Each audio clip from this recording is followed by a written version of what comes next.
Welcome everybody to Attack of the Vine. It's the new Disney Arcana set 13 rotation, Monsters Inc.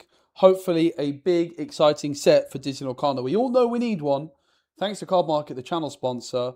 This is an unofficial watch party of the LORECAST, which is going to be live in 55 minutes into this VOD. If you do want to fast forward, before the LORECAST starts, we're going to be looking a little bit at the cards revealed so far, although I did already do a video on that.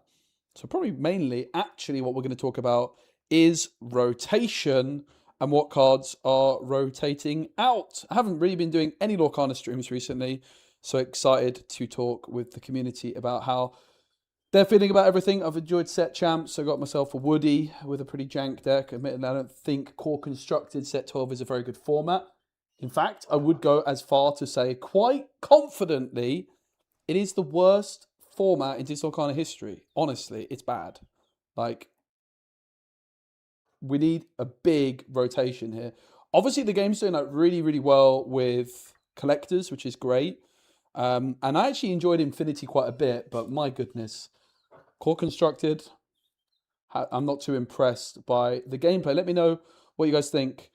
But yeah, there is a LORECAST that's going to be on in 55 minutes. And we're going to be live reacting to it. And this is sort of like the pre-show party ahead of that LORECAST. We're just going to be chilling and waiting until that's on. But yeah, there's not much of an announcement. Like, they haven't really advertised this LORECAST particularly well, in my view. It's on like Instagram and like some social medias, but it's like not on their website at all, which is pretty weird, to be honest. If you go to their website, there's no mention of it anywhere, right? On this website that I could find, at least. There is this, which is pretty cool. The Creators Collection. It looks sick. I think it's the best one by a large margin they've done so far, right? So Ariel, Elsa, Jasmine, Mulan, Anna, and Tinkerbell as well, right? Yeah, Tinkerbell. That's really cool. Big fan of that. There's also like a Buzz promo, which is cool. It's pretty difficult to get hold of. This used to be really close to me. I could get there in like an hour and 15. But I'm living in Germany now. I'm nowhere near any of these. So if anybody watching this fancies getting one of these for me, obviously I'm very happy to pay for it, like retail price, ideally. Let me know. I would be really appreciative because I can't get anywhere near where these are being sold anymore. Like, I missed out on like the playmat recently. There was also like this high climber mat, which my girlfriend Vanessa managed to get hold of one. But yeah, let's look at rotation, what cards are rotating out, and all that sort of stuff. So, this is the 187 Amber cards from set 5, set 6, set 7, set 8. All of these cards are getting rotated out. Notably early on, Lady. The Tramp card's also gone as well. You're early, Shadow. The stream starts in like 50 minutes. 52 minutes is when the leaks start. They actually start their stream in 20 minutes, but they have like a pre-show also. So the actual reveals start in 52 minutes. Yeah, Lady and the Tramp is the main one. So basically the first wave of Dual Ink cards, they're all gone. Daisy Duck is gone, which I'm pretty happy to see, to be honest. Huey's gone, which is kind of fine. Ludwig. Troubadour is gone. Ursula Vanessa did get reprinted, though. Do you think they'll address all the cheating? No. I'm not also too clued in. There's definitely quite a lot of drama from this weekend, but I'm not too clued in enough to actually talk about all that stuff, to be honest with you. There's not really that much solid source of information on any of this stuff. Definitely interested in finding out more, though. So yeah, Troubadour's gone, but Ursula Vanessa is still in the game. The Prince is gone, which does see some play. Lilo Escape Artist, that's a pretty big one that's gone. Sugar Rush Speedway is gone, which is quite sad. I like the card a lot. Felix, Rapunzel's Tower, Lady 3 cost. Invited to the Ball saw actually a little bit of play in a Amber Emerald deck that got top 8 in Dortmund. Bolt's gone. Tiana. There's a lot of cards going, right? I mean, I think Daisy Duck and obviously the Dual Link, Amber and Emerald ones. Rhino is gone. Snow White, Prince Naveen, Sven. A lot of good cards. The Lady, 5 cost Simba. I have one of these in my collection. I won it myself for finishing like 70th place or so in the one DLC I competed in this season. Not bad. Obviously the Dapper Rascal, but the one that a lot of you, myself included to be fair, are going to be particularly happy to see the back of is Tramp. So that's Amber. For Amethyst, you got a lot of good one drops gone. Diablo Obedient Raven, Royal Guard, Palace Guard's gone. Lots of good one drops there. Honey Marin's gone. Duel Link, Show Me More. It's a pretty significant one to be going, actually. Are the Chromicons going? Yeah, Amethyst Chromicon, Emerald Chromicon, all the Chromicons gone. Gathering Knowledge and Wisdom. Obviously, we could definitely see some reprints. I mean, this is the first set we've got that's a rotation set that's not Fabled, right? And we know that Fabled was total reprint city, right? So, yeah. The stream starts in 50 minutes. Well, their stream starts in 20 minutes, but the reveals actually start in 50. So, pull the lever, Into the Unknown's gone. Hoping some reveals for some decent ramp cards. Yeah, it's going to be interesting to see how they handle the ink identity, because, like, Willow, Lantern, and Specky, or Ham, are better ramp cards, arguably, than something Sapphire has access to. I personally am very happy to see the back of Tipo and Sale, though. I really, really am. Really, I am.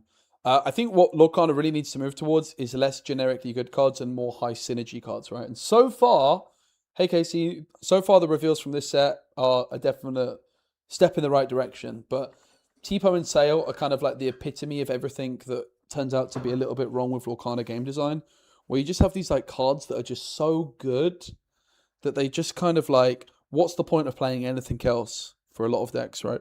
Certainly for Sapphire. And you don't want that. You want like cards which are really good within like a synergistic shell, right? You don't just want, oh, I just play Tipo and Sale, right? And then you go like, basically, if you look at like a Blurple deck, why is Blurple so good in core? Because it just plays the best stuff. It just plays the best simple curve, right? Sale into a 4-drop, into a 5-drop, into a 6-drop, into a 7-drop, right? They never came back. Cobra's gone. White Rose, Tinkerbell. The library. Did the library get reprinted for some reason in Fabled, or am I imagining that? I might very well be imagining that. That might be a way of seeing versions. It would be a bit of a weird card to reprint. I guess Fabled reprints were only from the first 4 sets. But who really knows for Fabled, because that was a weird odd set in general. Iago's gone. The Queen, Genie. Hooray! Happy days. Yzma's gone. She's a good card as well. Oh, thank God. Thank God. I am happy to see the back of Elsa Fifth Spirit. Elsa Fifth Spirit is also like probably the perfect example of like the problem I think that Lorcana Game Design's had recently, which is that just like a card like this is just so overpowered. There's no reason not to play it, right, in any Amethyst deck. And what ends up happening is every deck feels the same. And this isn't a deck which rewards synergy or high skill decision making. It's just you play it on the board and it just does its thing, right? You don't need to work hard for it. Yeah, we have rotation coming with the next set that's being announced today. So it's our second rotation. Lorcana basically has a rotation now once a year, and 4 sets rotate out.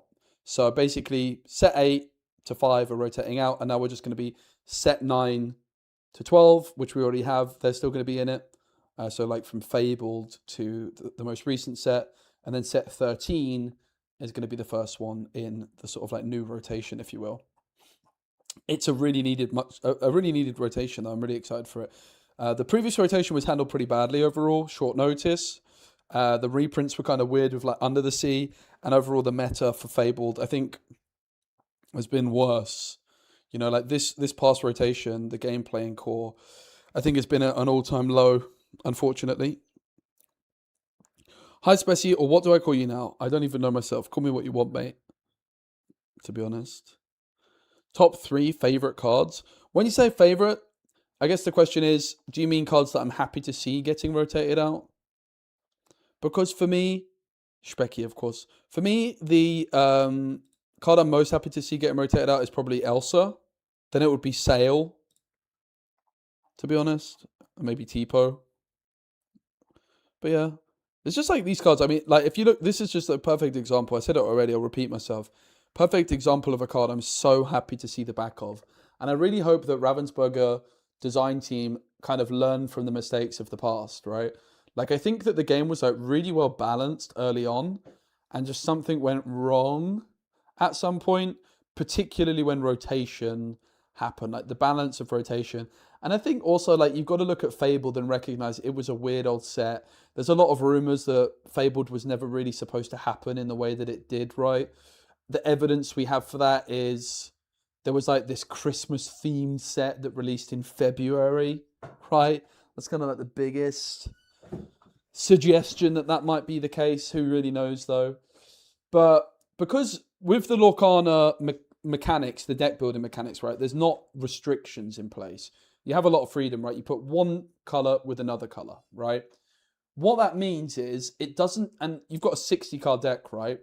Which sounds like a lot, but when you can play a playset 4 copies, really you're looking at what, like 15 cards or so? 15 times 4 is 60, right? So if you just play a full playset, you only have 15 cards in your deck, right? 15 different unique cards if you play a playset. So it doesn't take many cards like Elsa, which are just so generically good, like Tipo, like Sail, like Genie. They're just so generically good to be played on curve that every deck wants to do them. And the danger with cards like this is they're not rewarding deck building synergy, right? They're just sort of mid-range slop. It's just a good card on curve. You think back to like the traditional purple steel decks, right? When every deck feels like a traditional purple steel, instead of a toy deck, instead of a Lady in the Tramp deck, instead of whatever it might be, an item deck, that's where the game can start to feel a little bit boring, because every deck kind of feels the same, right? So what the game designers need to avoid doing is less cards like this, right? This card is a perfect example of a card that could have been a really interesting dual link. Imagine, for example, if you made this an Amethyst and Ruby card, I would say is maybe the most fitting. I feel like Exerting should be a bit more Ruby themed than it really is. That would be my feeling.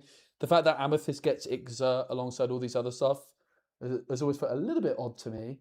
But like, I mean, what other Amethyst combo isn't played much? Amethyst is kind of, even like Amethyst Steel, right? Imagine Elsa was like an Amethyst and Steel card where you couldn't ramp into it, for example.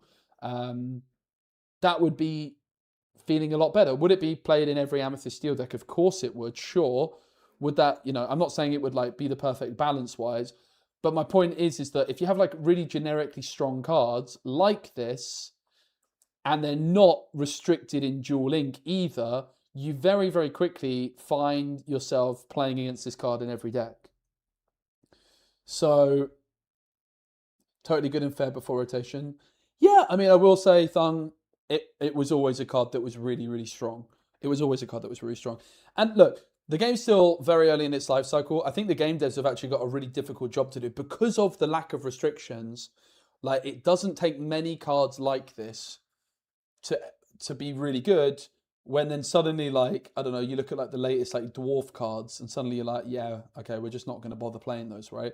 Like, what you don't want is you don't want everybody just playing generic good stuff on curve that doesn't have synergy. You actually want stuff which has interesting synergy together, particularly in a Disney card game, right? You want a kind of like theme running through a deck, at least I think you do. Not necessarily all the time, but yeah. You basically want to be rewarded for creating synergies with your deck, rather than just exerting 5 ink, slamming down a card that just has a really powerful effect that you don't really have to work too hard to achieve, right? But yeah, I'm really happy to see the back of Elsa in particular.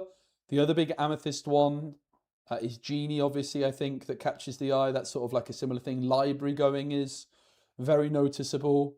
Some of the dual link cards like the Levers and Giant Cobra are gone. Amethyst Chromacon, Gathering Knowledge and Wisdom. Show Me More. Honey Marin. Diablo 1 cost is a big one, as well as the Royal Guard, the Palace Guard as well. So get Emerald next. Obviously, we've already got the Lady and the Tramps. You can watch the Lorecast on the Disney Lorcana Twitch channel like usual. We're going to watch it here too. Oh, thanks so much, Link Guy. Appreciate it. That's really kind, mate. So obviously Lady and the Tramp stuff's gone. Fred's gone, which is a card I do like, although not so much in a Eleanor meta. Little John. Clarabelle, obviously the big one and the little one. Undermine, which has been seeing some play in Infinity Diablo. Go-Go, Tramp, Heffalumps. Lots of cards going. Louis, Fred. Never really saw the light of day, Fred. And Archimedes. So Emerald losing out on a lot of item removal options. It'll be interesting to see if they get anything to replace those, actually. Really interesting to see. Those are gone already. Prince Philip got reprinted, though, right? I guess it didn't. It's the big one that got reprinted. So the little Prince Philip's gone. Quite like the sound of that, if I'm honest. Wrong Lever, as we mentioned. Ink Geyser. Clarabelle, 3 cost as well. Emerald Chromicon is a big one going. Chip, very good discard card. A few of these are pretty decent. These 4 cost cards are things I've tested in the past. Your Welcome is gone. Volgiana, of course, the lady's a big one. Return of Hercules, which is a real shame, isn't it? Like, this card has never been relevant until the last few weeks, and it's gone. That's a bummer, isn't it? Isn't that a bummer? That's where, like, again, with the whole rotation thing, I feel like things aren't just quite right still. Like, this card's been so irrelevant the whole time, and finally, when a card gets printed, Leviathan, that it has big synergy with, one set later, you can't play it in core. That's not good, is it? That's not what we want to be seeing. And again, it is what it is, but I really hope we can start making these rotations feel a little bit smoother overall. Too many cards that we're looking at have been, these have never been relevant, right? And then there's some cards you're like, oh, that's pretty sad. It's going to be on Disney Connor's Twitch, like usual. Tramp. Fair enough. Basil's in there, the big Tramp, of course. Clarabelle, Bent My Will. All right. Ruby, what's Ruby losing? Ruby's losing 1 cost Moana, which is quite good. Sugar Rush Speedway. Tinkerbell Insistent Fairy, which we actually saw doing some interesting stuff in an Infinity deck on the Dortmund stream. Not much for Ruby. Seems like Ruby's really not losing much at all. Islands are pulled from the sea. This Mini, the Mulan. There's very, I mean, kind of highlights maybe why Ruby struggled recently, because there's not much in this. Robin Hood Sharpshooter, again, just started being meta relevant. Finally, it found its sort of home, right? And it's gone. What a shame. Lilo just sort of started doing some really cool stuff. And it's gone.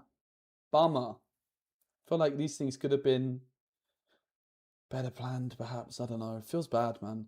Like, a set 8 card is only in the game for such a short period of time. You know, this card only came out, 13, 14 months ago, and it's gone already.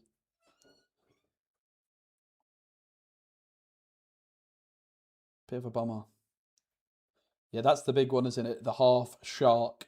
Maximus also gone, which is a card I like a lot, by the way, in Red Green and Ruby Emerald. I think it's really good with the Leviathan. Also sad to see that going. But yeah, Maui Half Shark, the standout by a significant margin, I think, in this one.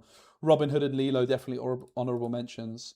In Sapphire, the big ones here, undoubtedly, are going to be in at 2 cost. Basil's gone. Although they got a new Basil, basically, already, right? There's like a fairy Basil now. Is it a Merryweather? I don't think it's a Fauna, maybe. Hello, Venestra.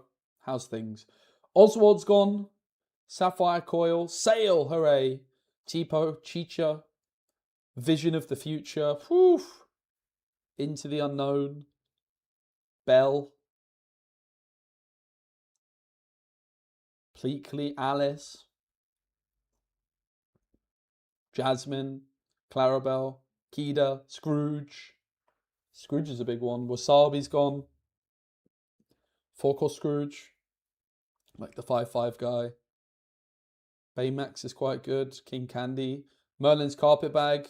Sees a lot of play in Ruby Sapphire item builds with Tamatoa, who's also gone so shiny.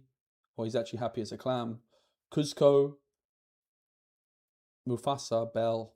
Interesting. Finally, Steel, Captain Hook. Wow, really?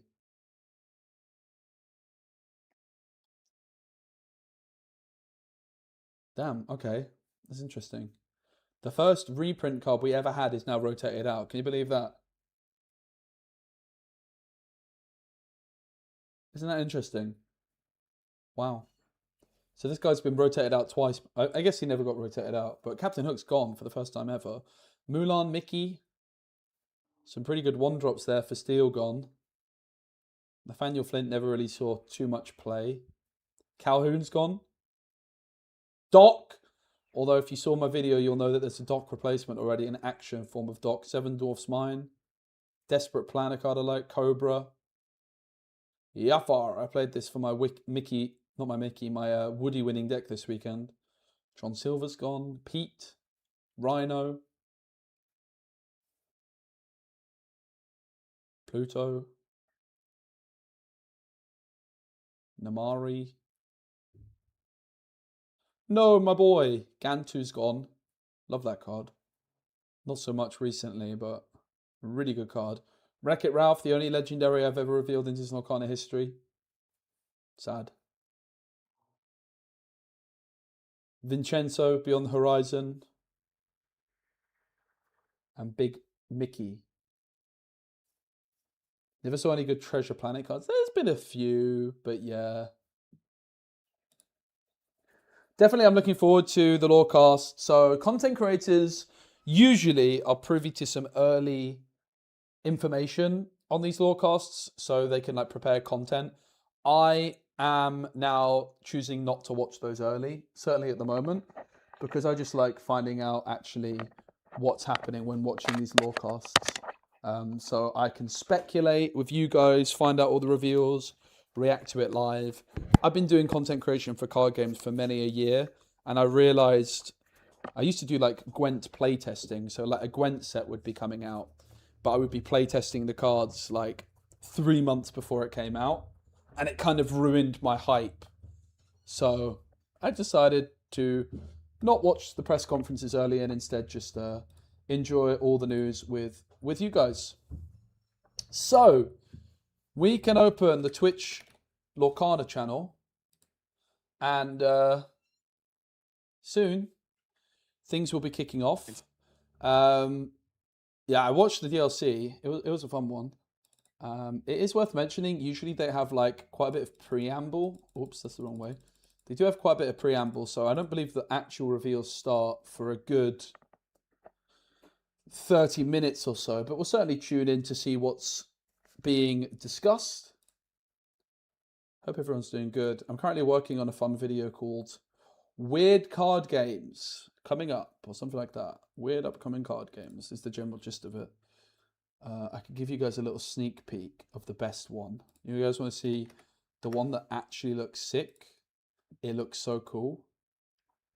Some of them look terrible, like the My Little Pony card game looks kind of terrible. This is the one I'm actually really interested in. It's called Hellbreak. Not suitable for kids, I would imagine. It's a warning.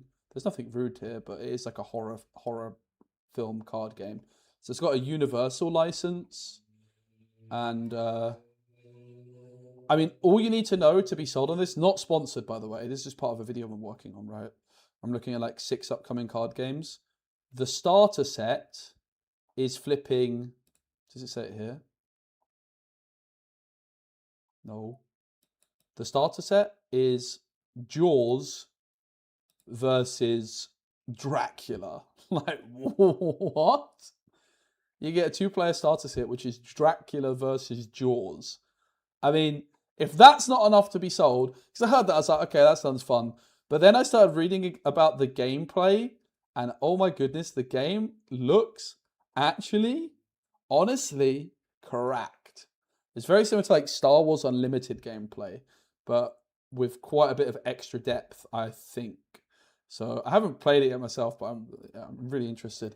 The other card games we looked at, there's like a volleyball card game. There's a weird Japanese Harry Potter card game that looks terrible.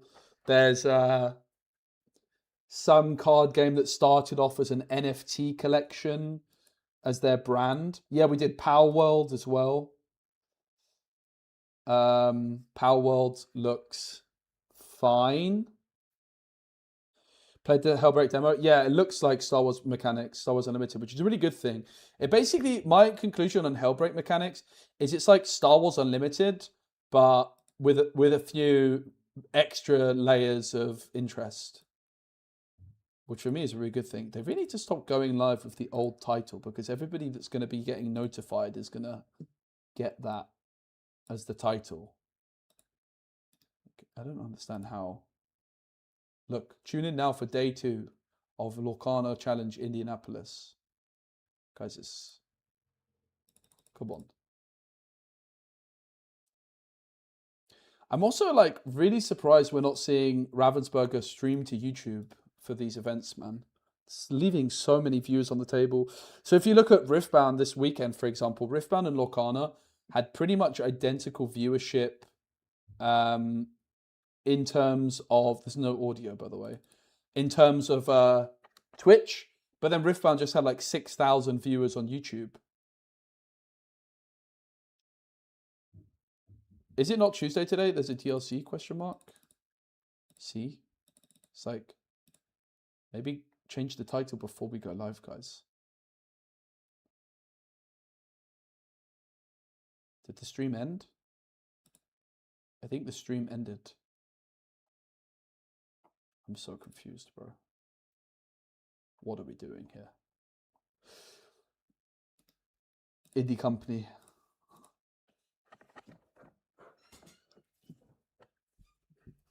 I mean,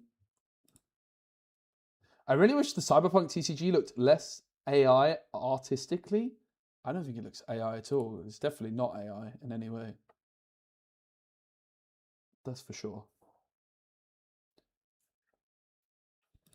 Cyberpunk art director is someone I know, actually, not like well, but someone I've met a few times because he's the former Marvel Snap art director. Okay, we have the special LORECAST Attack of the Vine. Nice. I just want to check my audio. Yeah, I don't know if Cyberpunk's going to make the video. It's definitely going to get a mention of like, oh yeah, you've heard about Cyberpunk. It might do. I don't know if it's weird though. I need to check audio. So I just open one of my own videos. That's the safest way, right? Sounds like the safest way. Doing like the right format. I don't expect it to... Okay, I have no audio coming out. That's not ideal, is it? Bear with me.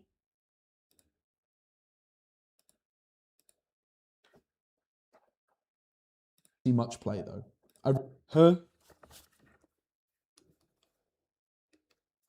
I'm lost.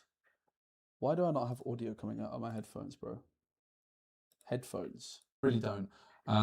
It's unlinkable. I think Firefly Swarm is better. Huh? But maybe if there's like... That's not good.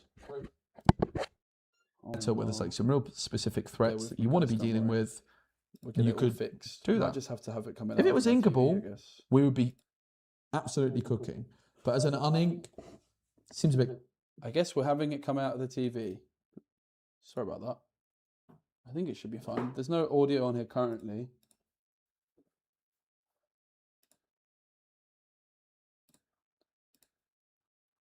I'm saying it's AI, but it feels similar to Star Wars, where the art is a bit too clean. I feel like Cyberpunk art and Star Wars art so different. I feel like Star Wars art's super mediocre, and Cyberpunk art, I mean, I have a lot of it in front of me here as I was playing some. I don't think it looks AI at all, to be honest with you. Bam! I played a lot of Cyberpunk, actually. I have a video coming out on it soon I filmed. Hello, everyone. I'm Greg Tito, Director of Communications. Okay, I'm Michelle Brady, Global Community Engagement Manager at Ravensburger.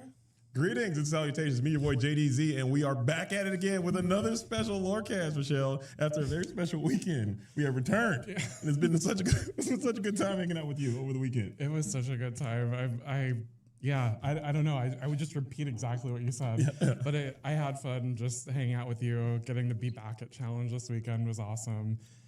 And then our match, do you want to talk about that? Or I was gonna pretend that it didn't happen. Okay, it's too soon to bring up those painful things, but I did lose. Okay, you guys gave me a hard time. I went back and watched some of the Twitch chat on that match, and I was at my lowest moment, Michelle. Okay, I got to tell you, I was trying my best, and people don't understand that you are a phenomenal trading card game player. Okay, and you had more knowledge of these cards. Is the than audio I okay did, for you guys? And I was trying my best. Okay. I was trying my best to see, but that just really showed some cool things that we come to expect from the new set, Attack of the Vine, which we will be showing you guys here very, very soon. It was nice to see how those cards really interact and some of the power scaling that is happening. It seemed like there was a lot of great synergies there, and I was excited to get out there and try. Even though I did lose very badly, I want my rematch. I want my revenge.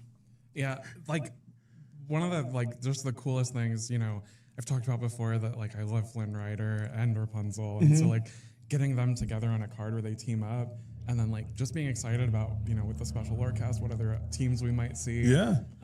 Is this a rerun? No, they basically do a pre-show for the next 25 minutes, and then it's we get into the good stuff.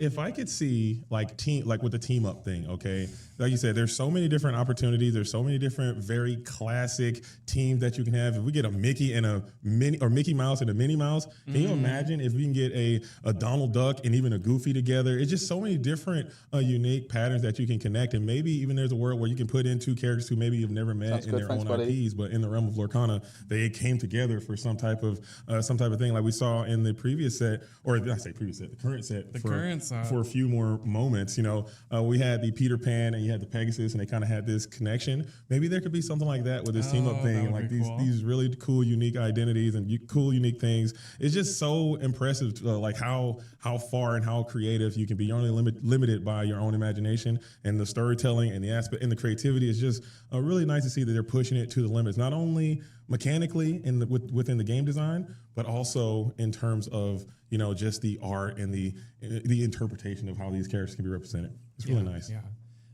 So something that we've been kind of doing as a tradition on these pre-shows is before the announcements start, we have the current set and do one last hurrah of opening packs before we say goodbye. Yeah, this goodbye is going to be, and we're going to talk. We got more to talk about on Thursday. Obviously, we're going to talk more about the DLC. But before, I want to just really give a huge congratulations to our DLC champion, Mr. Brian Pereira, aka Sploosh Man. He did a great job in that tournament, and a huge shout out to all the production and broadcast team. We're going to talk more about it on Thursday, but this one is even more special, Rochelle, because not only are we saying goodbye to Wilds Unknown, we conquered the Wildernot, we conquered the Great Empty Sea, we conquered the Torchlight Peaks. We're also saying goodbye to some of these classic cards we had from the sets 5 all the way through set 8, because they will be rotated out. And now we got a special goodbye as well, because a lot of these cards that we have seen when a new set comes out, we're going to say goodbye to some guys as well.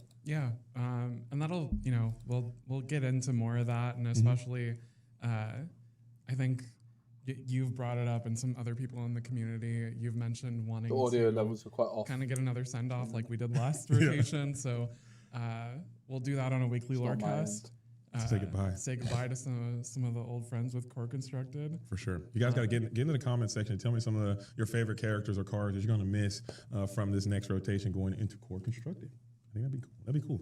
All right, but we got some packs opening up to say goodbye to Wilds Unknown. What are you hoping to open? Okay. If it's not exactly iconic Buzz, send it back. Okay. I'm kidding. No, I honestly want to see let's go Enchanted Frozone to say goodbye. One last time. Oh, Enchanted Frozone, you say, JDZ? Ooh. Funny you should say that. Oh, come on. Hey, Mod. Enchanted Frozone, you say? I love R&B to death. Get him out of here, Mods. Get him banned. We do not do that here, okay? we do not do that here. Not on the special LORECAST. No chance. No chance. People just bringing up, Doc, dogs. But Doc, Shark. You see an Enchanted Frozone, boy? It's not necessarily a one-for-one replacement. Bam! There is a card that came out that you were cooking. Look at that. It's a birthday gift I got. Artist signed Enchanted Frozone. Ooh. Ooh. cheaper, and you could probably chain a lot harder. I love playing Frozone, more bro. characters. So that is a really cool little one for one. Where I thought Lorecast was each Thursday. They have a special Lorecast today Close up for every pack? for Every pack, Or do we want to just show the new close up if we set. pull something cool? if we pull something cool, And Pull another something cool. Lorecast on Pull something cool. Thursday. We got hot pulls only. All right, so here it is. What are we hoping to get? We're gonna rip here. We got, It's a bonus one. Oh, you going right to But it. this You is going like the right in. pre-show You where going- we're opening I packs. got an epic there. So Oh my gosh. There we All right, go. well, we got something cool. Look at that. Epic. Two of us, both. Look at that. Miss Incredible Determined Rescuer. This card is actually going to be quite good. So we're gonna go back looking at like we'll wait until it started. I just wanted to you guys can see we're not missing much there respectfully. Like they're just opening some packs. Let's do our own thing. I'd rather like just talk to you guys about the rotation for the next 20 minutes. So we looked already at like the cards rotating out, right? What are going to be like the banger cards that are still in the format? And this is also obviously assuming we don't get any bans. Let's start off with Amber. So the banger cards in Amber here for rotation that are still in the game. The Prince looks like sort of the new Daisy Duck, right? Now that Daisy Duck's gone, this is the best one cost in the game that Quest for 2. Arguably, you could certainly make an argument for that. Actually, Lilo Snow Artist is looking pretty interesting, particularly because, you know, we've got a team up stuff. Maybe team up Lilo and Stitch could be a thing that we see at some point. Elenwe, Aurora, definitely going to be one of the best cards in the format, right? You know, you're looking at, obviously, the Queen synergy with princesses in Emerald and Amber in particular. You've still got Elenwe, you've still got the 4-cost Queen. So not Elenwe, Eleanor. So Aurora may be one of the best one costs around. Obviously, you've also got the underdogs as well, which Angel is a really good underdog. Now, we're losing Tipo and Sale, but Ham is a card to keep an eye on, who's called Specky in German. My favorite card. I signed a few Speckies. If you guys see me at a DLC and you want me to sign a Specky, I would be more than happy to do so. That is my new de facto card I will sign. I'm happy to sign Hams as well. Rex is a really good card also. Really solid card, actually. Pudge is interesting. Willow, if there's any card that I would suggest should be banned, I would say probably Under the Sea, and then Willow would be second. I think Under the Sea actually might be more problematic than Willow. But Willow, I think, could also be very ban-worthy. Not sure that I expect it to happen. Obviously, Underdog Angel. Mowgli is a great card. These are all cards that are still in the game. Della's great. Ursula Vanessa. Lantern, also a really, really good ramp option. So Amber's got some of the best 2-drops in the game now in the form of Ham, Willow, Lantern. Really good cards. In terms of 3-drops, obviously you've got like some toy synergy with like Jessie, Bullseye, Woody stuff. This Growing Pressure is a really good card that you shouldn't sleep on. Timone's pretty good. I can't believe how expensive this Enchanted is. Crazy. We pulled this as well in my box opening at the start of the set. Nani. Is it ban-worthy? I mean, maybe not, but it is overstated. It is overtuned. Akud's OP, really good card. Obviously not as good without Cinderella, but this card is absolutely crackers. Really, really good. We will not discuss any potential leaks here on the channel, just to be clear.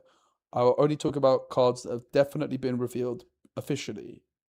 Ohana Meets Family is really good as well. Obviously hasn't been seeing that much play. Singer 5 is going to be pretty relevant because one of the cards that is still in the game is Grab Your Bow. And shifting into Grab Your Bow, but also Singer 5 is definitely something to pay attention to. Shanty's also really interesting because of Dale, right? Your Shanty can turn into a 5/5 during challenges, essentially, right? So that's something to look out for. Again, they're just opening packs. They're chilling. As are we, just chilling. Horseman Strikes is still in the game. Black Cauldron, good card. Julietta's not bad, honestly, with the Dale either. Dale, MVP.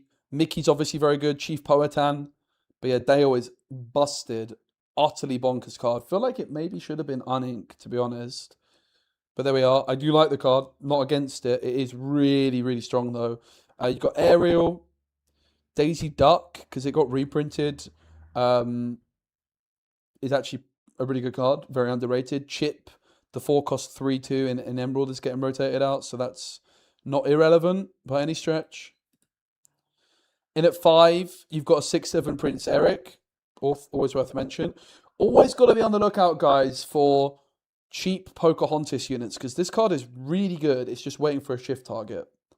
This card's really, really good. I like it a lot. I think it's very strong. Woody. I do own a Enchanted Woody from my set champs this weekend. Get in. And then at 6 cost, Rockstar Stitch. Worth keeping an eye on. Actually could be pretty meta relevant. Honestly, it's waiting for its day. If ever there was a moment Rockstar Stitch could come into its own, I would say it actually might be this set with Willow and such. Obviously before it's like, why would you do that when you could just play like Big Tramp and Lady, but those don't exist anymore.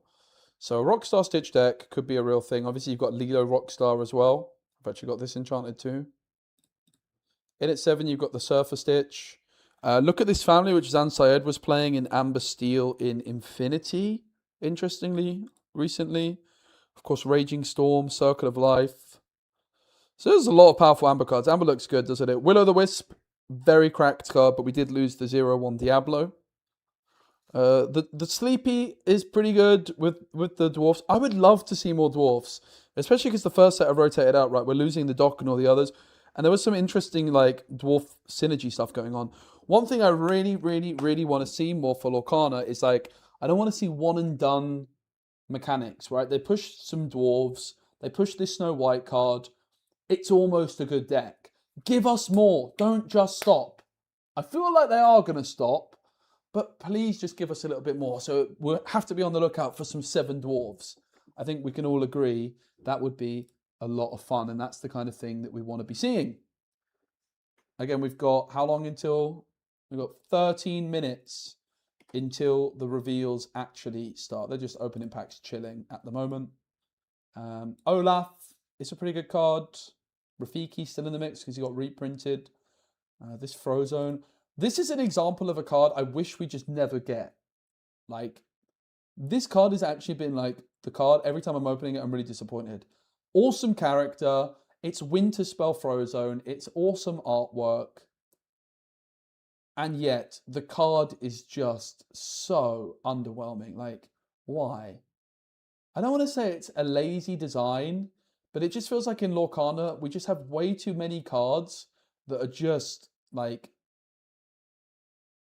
I mean, is lazy the right word? I'm not sure lazy is the right word, but it's definitely not what we want to be seeing, is it? Like, I feel like there's no excuse to be releasing a card like that. Now, you might say, well, there's not any other evasive Amethyst 2-cost cards, right, at like that power level. There's like a 3/1, but I mean, look at this. And yeah, okay, it's a different color, sure, but like, how this card's not even that good. It's like, come on, it's a bit harsh on Frozone, isn't it? I would actually be really happy to see more underdog cards. I think it would be super reasonable to just have like, this is an underdog also, right?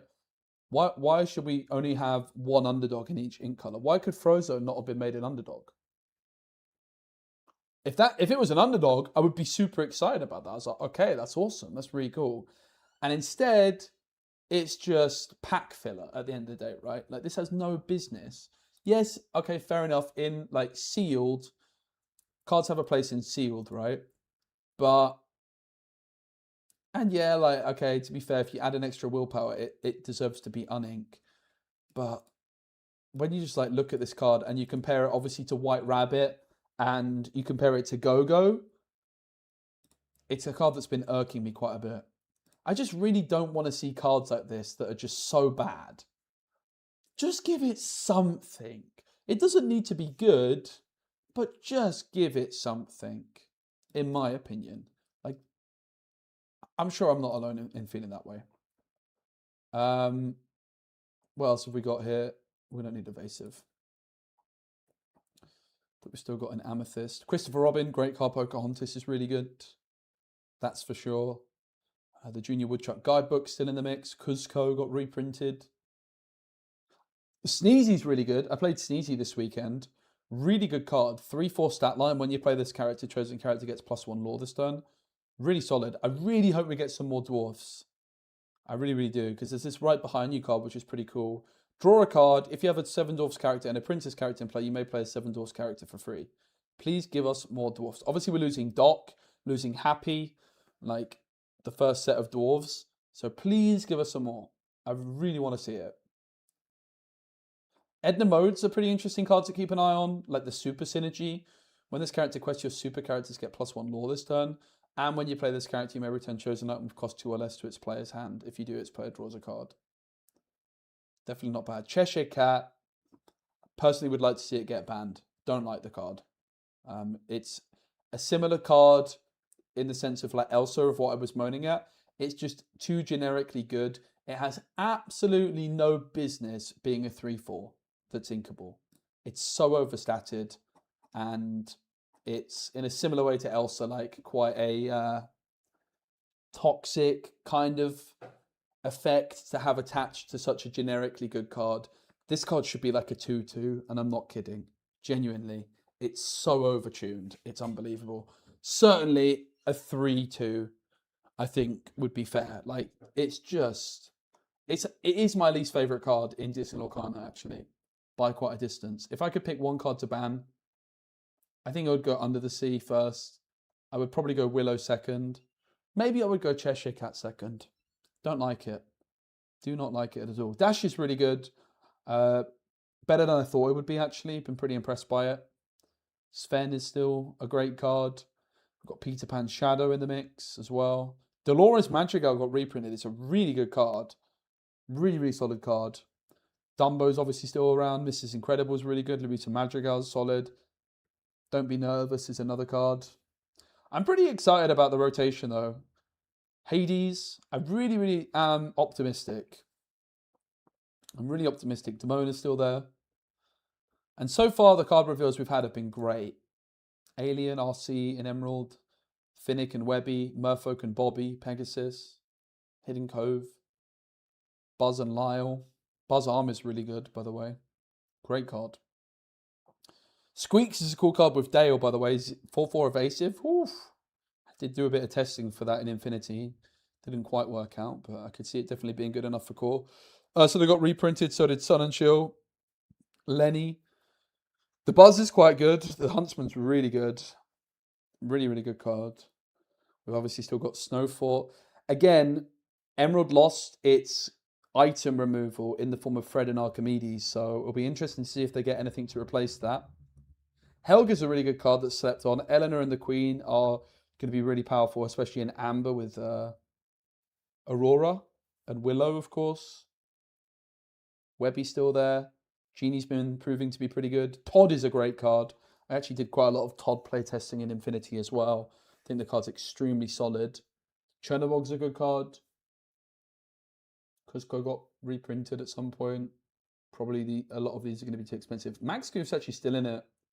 Milo Thatcher's still in it. He's really good too. I think the Buzz is a bit too uninkable for my taste. Personally, would probably like to see Under the Sea removed. Banned. Not a fan. Inner Strength and Dangerous Plan are really good. You got quite a lot of toys. Hercules is good, of course. 1-cost Tink is super relevant because there's also a 5-cost Tink. Mulan 1-cost is still around. Did the Elite Archer get reprinted as well? I believe it did actually, right? Get to Safety is extraordinarily good. Jebediah and Hercules are great. A lot of the toys are good. Scrooge is certainly good. Beast is great. Ruby's got a lot of good early game cards for core constructed. Firefly Swarm's in the mix. Hermes is not bad as a 3/3 with Rush. Max Goof Singer 5, really solid. 4/3 Singer 5. This Sisu got reprinted. I kind of didn't even know that. Babyhead's amazing. Jack's fun, but not quite good enough in my opinion. Ruby looks really good in terms of the early curve, actually, to be fair. Grab Your Bow. This is the Tink I was talking about. Headless Horseman. Definitely still lacking in draw, aren't they? But, yeah. Olaf, of course, is a bit of an MVP as the Leviathan as well. 5 minutes away. We're not missing much yet. They're just doing a pre-show. In Sapphire, this Minnie Mouse is very good. It's the only one-cost inkable that can quest for 2, I think, in the game. There's a couple others, like the new Rapunzel, which can discard a card to do it. Develop Your Brain is still around, which is good. Splatter Phoenix is really solid. This Mickey's pretty good, the Boost Mickey. One Jump Ahead is actually really important to note that is still around. So you can still ramp on 2 in Sapphire. I imagine One Jump Ahead might be pretty relevant. Can be Ursulaed on the draw though. Mickey Mouse from set 1 is still around because it got reprinted. Mama Odie got reprinted. Could be a really nice way to reprint, to ramp rather. Mama Odie's a really solid card. Especially you play like a 2 cost. Play Mama Odie, sing One Jump Ahead, that's double ramp, right? Merryweather's a bit busted. Zipper's pretty cool. Belle's good. Cindy's good, of course.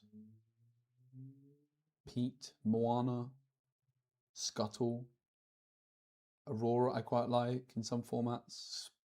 Spooky Sight's still about. Daisy, always kind of felt like this card might have a chance of being decent. Hades is still around, of course. Dig a little deeper in Kida. And finally, Steel. John Smith 1-1. Gantu is pretty cool. Robot Queen, Winterspell, Fire the Cannons, Zootopia, Incredible, Miss Incredible. This card's really slept on, I think, card advantage. If an opposing character was banished in a challenge this turn, draw 2 cards. I feel like that's a lot better than we realise. I think it's probably quite good. Diablo Stone Servant is good, no doubt. Definitely be on the lookout for other villain characters. I think we already might have seen one revealed. I think I was like, yeah, this card's good with Diablo. Can't remember though. Keep the Ancient Ways comes in as Pete's gone. Nala's still there. Yeah, I feel like this set looks really good. I feel like the last rotation, something went really wrong. Benja is the item removal. Definitely like looking out for item removal today because Emerald lost a lot. Angel. I really feel like the last rotation, something went seriously wrong. And a lot of it stems back to Fabled. But yeah, this is the first rotation really where I think there's not really any excuses for getting it wrong, right? They've done a rotation now. They've hopefully learned from their mistakes. There's the possibility they could do some proactive bans. The game's doing really well with collectors. Infinity, while it wasn't perfect, I enjoyed more than Core. And I think now this is a really good opportunity for Disney Lorcana to really push on. It's been a bad year, but there's light at the end of the tunnel. Pixar's here. I'm optimistic. I want to get excited about playing Lorcana again. Mark Twain? I really do. Is that Plato? If you can't, If you can't laugh, you'll cry. okay. Whoa, if you can't laugh at yourself, laugh at someone else? No, don't do that. No, that can't be it. If you can't laugh at yourself, go fish. And boom goes that. So the official reveal should be I've starting never in 1 watched a minute. show that 1.5 minutes. is being suggested that I have. England are playing tonight as well. Come on, England. If you can't laugh at yourself, eat the card. No, we're not eating any more cards. It's out. I forgot that artists are humans and they have feelings. If Okay. you can't laugh at yourself, explains the card. Oh no, this is. Or if you can't laugh at yourself, read the card. Read the card, eat the card, laugh at the card. Eat, laugh, read. Eat, laugh, read. Eat, laugh, read. There you go. Eat, laugh, read. Oh my Make goodness. life take the lemons back. I'm just going to try and get my headphones to work man. before this starts. This is because I really don't know good. why This is they're so not fun. working. This Eat, is so laugh, fun. repeat. Oh, I know why they weren't working. That actually is like kind of this They weekend. should work now, right? It was That was kind of it. like eat, laugh, repeat. And I remember after the No, like the, why after the did it day, not work? I'm serious. After the days were over, I get back to the hotel room and my face was just hurting and like my ribs were hurting. sad. I'm like, why am I in so much pain? Oh, it's because I've been laughing so much. I was Yeah. laughing like all day and like it was just it's nothing like a DLC to get Oh, well, you I just out of your lost it mode. on my However you're speaker. feeling, Sorry about it's that. nothing like it, and I cannot wait. But there'll be a little bit of And I can't wait to talk all about it. We'll less be than back here ideal on sound quality Thursday on that, but my apologies. this week for the regular Lorecast, not the special Lorecast. Is you say Coop's going to be here? I mean, we'll be back also after the video's over. Oh, after the video's over. Oh, Yeah. that's right. We're coming back. This is not Yeah, over. we'll be back. We'll be back. Yeah. but it's like about to start. It's about to start right now? We have no control, or is it going to just happen? No. Like, okay. Like I'm going to start it. Okay. Should I start it? Are you laughing? Like right now? You can. Let's do it. I'm ready to see if you can't what laugh at yourself, you can't start the video. Well, here it is. Attack of the Vine special lorecast coming your way. What's going to be in the set? Let's find out. Let's go, baby. And I'm hyped. See you on the other side. Like right now? Okay, let's go. Have that removed.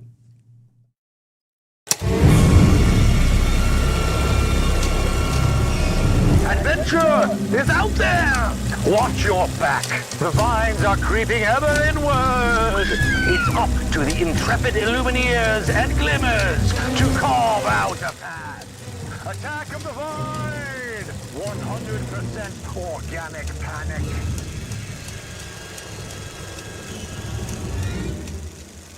Welcome to the special lorecast for Attack of the Vine! Yes! I'm very excited to be here. These are the big I am cheeses. Greg It's Tito, Elaine Director and of Ryan, who are Communications like here very at high up Ravensburger, working on in a Disney Lorcana, Lorcana like trading top card of game. the And I chain. have two amazing people here. How are you two both very doing? nice. I We met have them both. They're Ryan really Miller, nice. Director of Product and Play, and Elaine Chase, Head of TCGs here at Ravensburger. Hello. Hello. Thanks for having us. Both Boy, this formerly is, of Wizards of the always Coast fun at to some come out point, and I talk believe. to Lorcana cards. I love talking Disney Lorcana trading card game. I do it all day. You do it all Literally, day. It's literally. true, right? Exactly. And for this one, Attack of the Vine, we can't wait to get into all the exciting things about this set. But we can't do that before we go on the amazing Nice to meet journey Greg. that this trading Greg's card game has lovely, been man. on. We are In nearing Ghent. our third Really nice anniversary guy. for the Disney Lorcana trading card game. Can you imagine? Ryan, out of all of us, you're the person who was there when it launched. I was there. Before Before, it that's true. Before As the co-creator of the game, of course. Before the turn of the decade, I was here. We didn't know the reception we're going to get. We didn't know. We knew we had something special, but you just never know. And so to be here now, 3 years after launch, to see all the smiles and memories and things we've created, this wonderful community, it's a real honor. I'm super proud to be a part of this team that did this. Yeah. Do you know, Ryan, that we've printed 2.5 billion cards? What is that even? 2.5 billion cards. That is so many cards. I bet you could go to the moon and back. Someone do the math Someone out do the there. math. Do the math. Put it in the comments. The cards are 3.5 inches long. I don't know how many centimeters it is. But there have been 12 sets. We just had Wilds Unknown last quarter, which was an amazing introduction of so many glimmers from Pixar Animation Studios joining. There are 3 story arcs where this Attack of the Vine is the conclusion of the Attack of the third Vine. arc. You gotta hit And through all of that, there's been 2,500 mechanically unique cards. Isn't that amazing? Stunning. And even more amazing is we have a dozen more sets being planned. Like planned right now, Like yeah. actively, like really knee deep into, set 20 and beyond. things beyond. Damn. Yeah. So we're here for the long haul. We have so many talented, passionate people. They're really, you can see it in the cards, you can see it in the product. Every box we make, everything is just beautiful. And it's a result of a lot of love, a lot of passion. And I'm just incredibly proud of what this team has accomplished in such a relatively short time. And also incredibly proud of the community that has formed around this game. I've said it before, I will say it again, is the best community I've ever been a part of. It's wonderful. And I get goosebumps just thinking about it. Yeah. I love Every that. video, I love that. every video I get goosebumps. I know. I just want to dial into something you said, Elaine. Dozens of sets? Does that mean if you do the math there, that means we have sets planned through 2029? At least through 2029. That's amazing. I'm That not going to is- talk about any of those today, though. Oh, okay. Just to set expectations. What's the one from 2028? Not talking about that either. Yeah, Sorry. That's good. That's passed good. the test. All right. Well, you've been growing this community, Ryan, by working on, as director of product and play, doing all these fun activations at Disney parks, Disney cruises, other places all around the community through the Ravensburger Play Hub. But I want to talk a little bit about what you've been doing on boats. You like The boats? boats. They're called ships, though. Don't call them boats. They give them, no, they don't. No, we're doing Collection Quest on the on the ships. One of my favorite things is to see new Lumineers, like their first pack, and they open it up and they start thumbing through those cards, and they'll almost always see like a movie or a character that they didn't expect, but they're super jazzed about. And that's my favorite moment. She's like, oh my gosh. I remember at Festival of the Arts, we had this lady who opened her pack and she found Baymax. She goes, oh, they have Big Hero 6, and that's my grandson's favorite movie. And she started trading for all the Big Hero 6 she could find because she wanted to give these cards to her grandmother, or grandson rather. And it's just so fun to be a part of that. And of course, Collection Quest is really neat too, because you don't need to know anything about the gameplay. It's just about collecting your quest of cards and completing, get that cool foil card. So it's just been a lot of fun. But it's just been amazing to be on the boats, to be on the ships.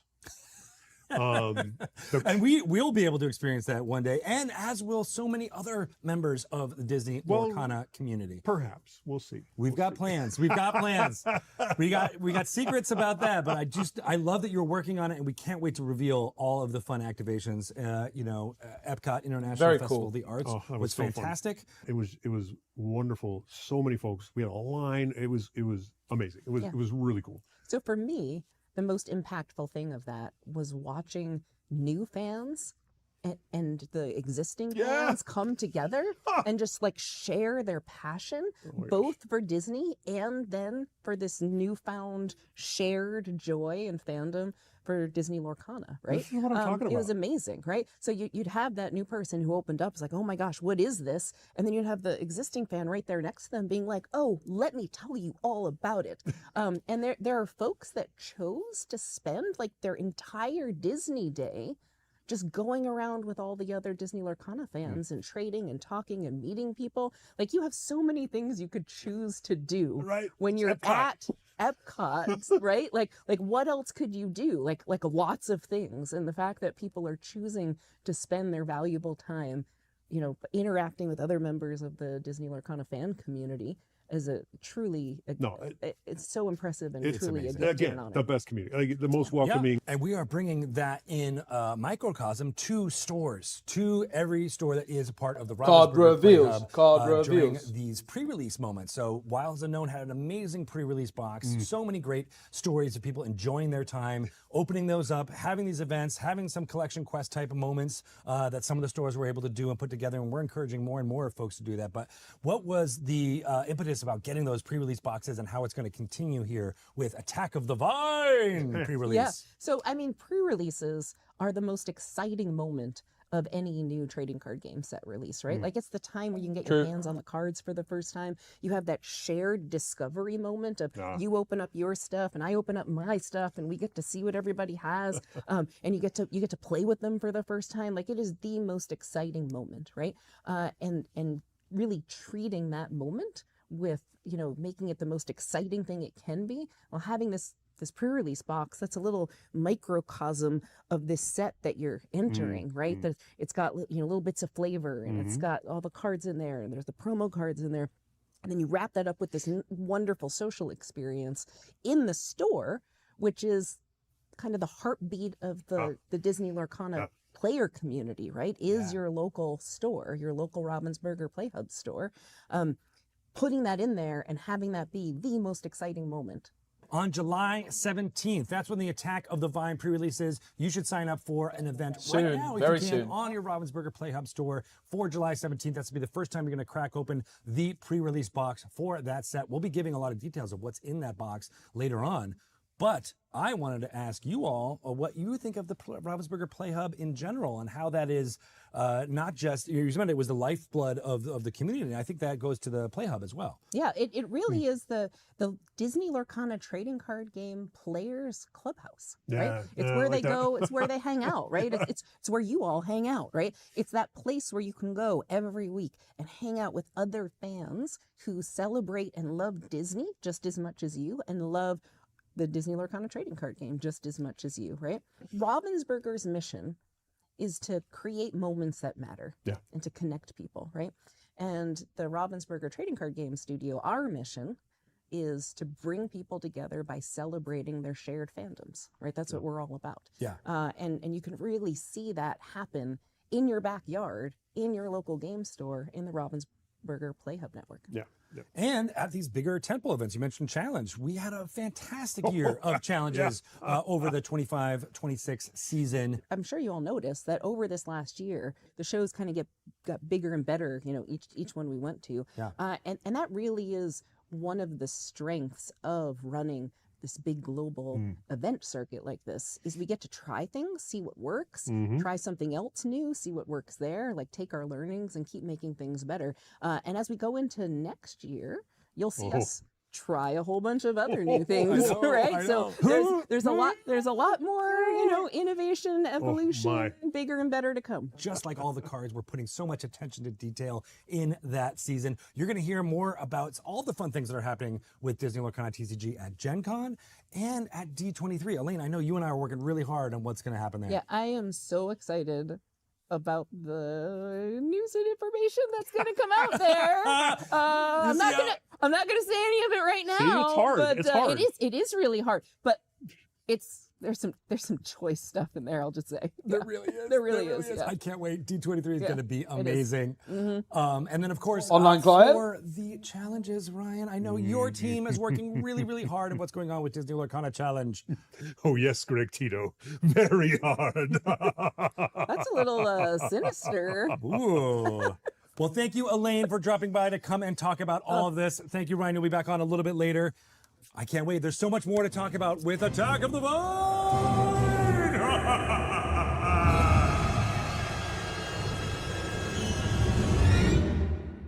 I am so excited to talk all about Attack of the Vine here with these amazing people who created so much of the amazing things in this set. Matt and creative director, thank you so much for being here. Hello. Hello. Nice to be here. I'm excited.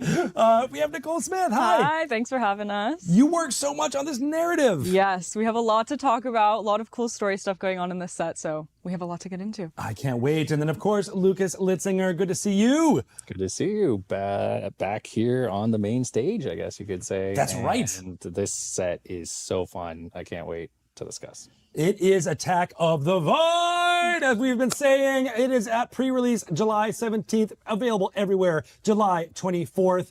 We've been saying it has 100% organic panic throughout it. That's right, danger is blossoming here in the realm of Lorcana. What are we going to do about it? It has been a whirlwind for these last few sets, going from Whispers in the Well through the Winter Spell into the Wilds Unknown, and all that it was occurring with the introduction of Pixar Animation Studios Glimmers. Nicole, what can you tell us about what's happening now? Yeah, there's a lot to talk about. So this is, I think, really kind of a special moment for Lorcana, storytelling-wise.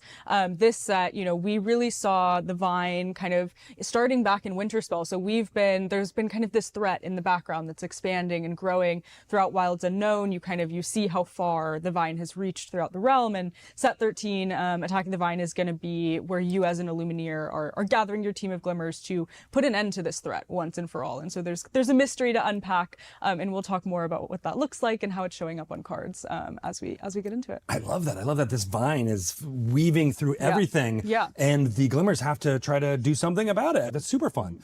So we're going to get some of that, but of course we want everyone to know about what is occurring on July 17th. That is the pre-release for Attack of the Vine. You will get your first hands on these Attack of the Vine cards at that pre-release. The pre-release box was such a huge hit during Wilds Unknown. Wasn't that amazing, being able to see so much people in stores enjoying cracking those open and seeing all the stories? I was really excited to get these, and I'm super excited to see people play with them because it's a great way to get into the game. It's true, right? All of these cards for your pre-release box. You should sign up for it now on the Ravensburger Play Hub for an event on July 17th if you haven't already, because you'll be able to get your hand on these amazing pre-release boxes. Similar to the Wilds Unknown box in that you'll get one of 6 promo cards.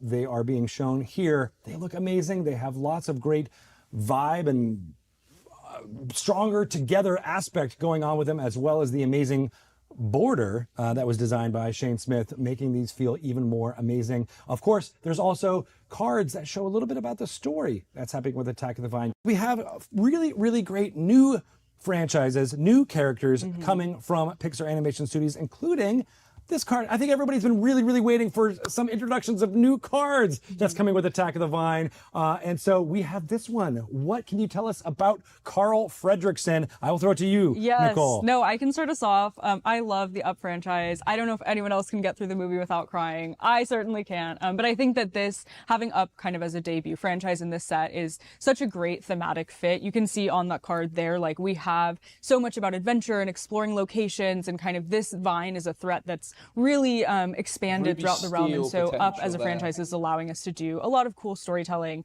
and weaving them into kind of the main theme of the set. So we're really excited to see how players respond to this. It is expensive, as one maybe of a our bit too franchises for the expensive. set. And I love that. Carl Fredricksen on the move. The vine, of course, is going to be ever present on the artwork on these cards. Oh yeah, absolutely. You'll see the vine in so many different cards, and on this one, Carl, I love seeing Carl go through all these different adventures. And in this particular moment that you're seeing in this card, he is trying to figure out what to do in the face of this vine messing with his house, which he hates when things do that. That is true. You can see his horror right there on that. That is very, very fantastic. And of course, I like the card. there is a lot of things going on here with the Ruby aspect. Yeah, so kind of like in the movie, you see Carl kind of like get out of his shell. Well, this glimmer of Carl Fredricksen has two abilities, and they kind of play into the larger themes of Up from a mechanical standpoint in this set. And that's all about kind of going out, finding exploration, finding adventure. And the way we do that is by referencing location cards, of which you will see a large number in this theme in particular. So the first ability is Moving Partner. It says whenever you play a location, you may move this character and up to one of your other characters to that location for free. So you get to kind of have an adventure buddy, and you could even choose a Russell, perhaps a Russell Glimmer in the set to be your adventure buddy. But the real dynamite part of this card is the second ability, Adventure Awaits. It says whenever this character quests while at a location, draw cards equal to that location's lore. And I will say we do have, I'll tease it, there is a Paradise Falls location in the set that you are going to want to put this card on. The theming there is super strong. We also teased this a long time ago, but there is turning red glimmers in this set. Nicole, what can you tell us about these? Yeah, this is another franchise I think we're really excited to see make its Lorcana debut. As you can see, we actually have associated with these cards, and Lucas can talk a little bit more about this, but they do have a shift, basically kind of trying to capture a central feature of the movie. The red panda transformation is something that we really wanted to showcase here in Lorcana. So you can see this Malin Glimmer. She has all her friends in the background. We've got her kind of on stage fulfilling that fantasy for her, and then we also have sort of a celebrity panda form to go with it. I love that. Yes, and Lucas, what can you tell us about how this shifting is a big part of the theme for these turning red cards? Yeah, so we really started with kind of, what does it look like to temporarily turn into a panda? And that was our jumping off point. It's like we want to show this, and shift is such a great mechanic to do that, where you put a card on top of another card. But usually that's it. That's the end of the story. You put the card on top of the other card and you continue playing with that new card. Spicy. But for turning red, we want it to be temporary. And so we came up with a new variant of shift called temporary shift, where you get to go into panda form, become a red panda for the turn, and then at the end of the turn, that card returns to your hand and you remove all damage from the character. And so this is a really neat way to play with the tempo of the game, and to also just have a lot of kind of fun surprise moments when you drop a really good big at seeing character grab your bow or like that some your removal, opponent right? doesn't You gain expect. lore while removing I can't wait for threats. the shift decks that people will be creating with this in mind. And of course, the visuals of these cards look fantastic. They all bring that life to that franchise. Yeah, we really wanted to play up this transformation and how special it was. And so you'll see a lot of effects around that. And I'm super excited just having a red panda in the set because it's my daughter's favorite animal. So she's going to love this card. We also have glimmers from Monsters, Inc. joining, as we have shown previously. But now we have Randall Boggs. This glimmer, Randall Boggs, Scary Smart. What can you tell us about the artwork of this card? Well, Randall, of course, is very sneaky, and we wanted to capture his personality in this portrayal of him, of course, with the canister that you see there, and some of the sapphire ink magic swirling around him as well. I love that. I love that. It's okay. Yeah. And so being able to bring out all of these different aspects, all of the monsters from Monsters Inc. is going to be really exciting. Yeah, I mean, I think this is a bit of a scarier set. We have this kind of big environmental threat, and sometimes you have to just fight fire with fire. And so I think seeing the Monsters Inc. characters kind of in these environments that are a little bit spookier, they're really lending themselves to telling that story of, we all have to band together, all these different types of glimmers to help defeat this threat.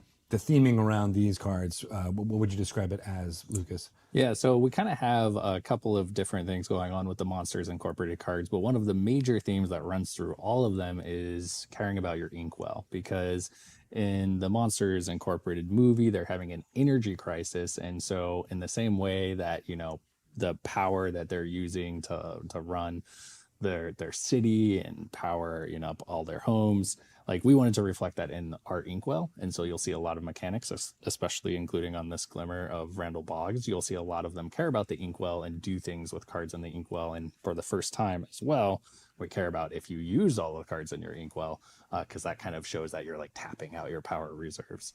And so that's pretty neat. Yeah, so these are just a few of the themes that we are going to be exploring in Attack of the Vine, with different characters from different movies and different properties coming together and having a theme. We'll be previewing a lot more of those in the weeks to come. But I want to talk a little bit about that big environmental threat that you were talking about earlier, Nicole, the Vine. The Vine, yes. As I mentioned, this set is going to be kind of the end cap to over 3 sets. We've been having this Vine kind of growing in the background, starting in Winterspell. You have an Elsa Glimmer who's trying to freeze the Vine to stop its growth. Unfortunately, she ends up causing some other chaos that we look at in that set. Then with Wilds Unknown, we really get to see, players, Illumineers and their Glimmers discovering how far the Vine has spread. And you actually learn that it is threatening to drain Lorcana of its ink. And ink is the most, sort of precious resource for Illumineers and their Glimmers, both on the table playing the game and in the realm.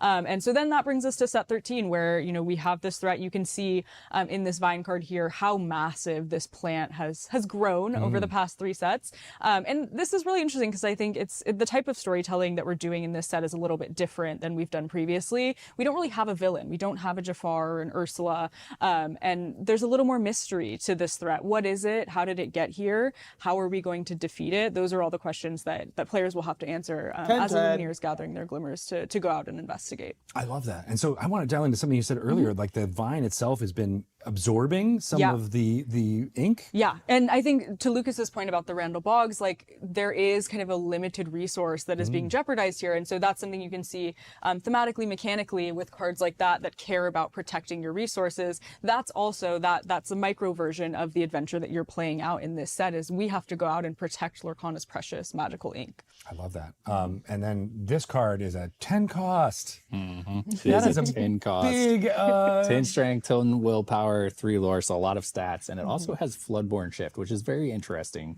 It means it can basically be put on top of any Floodborn character. And that was important because from a narrative standpoint, the Vine is sucking up all of the reserves of the Flood ink.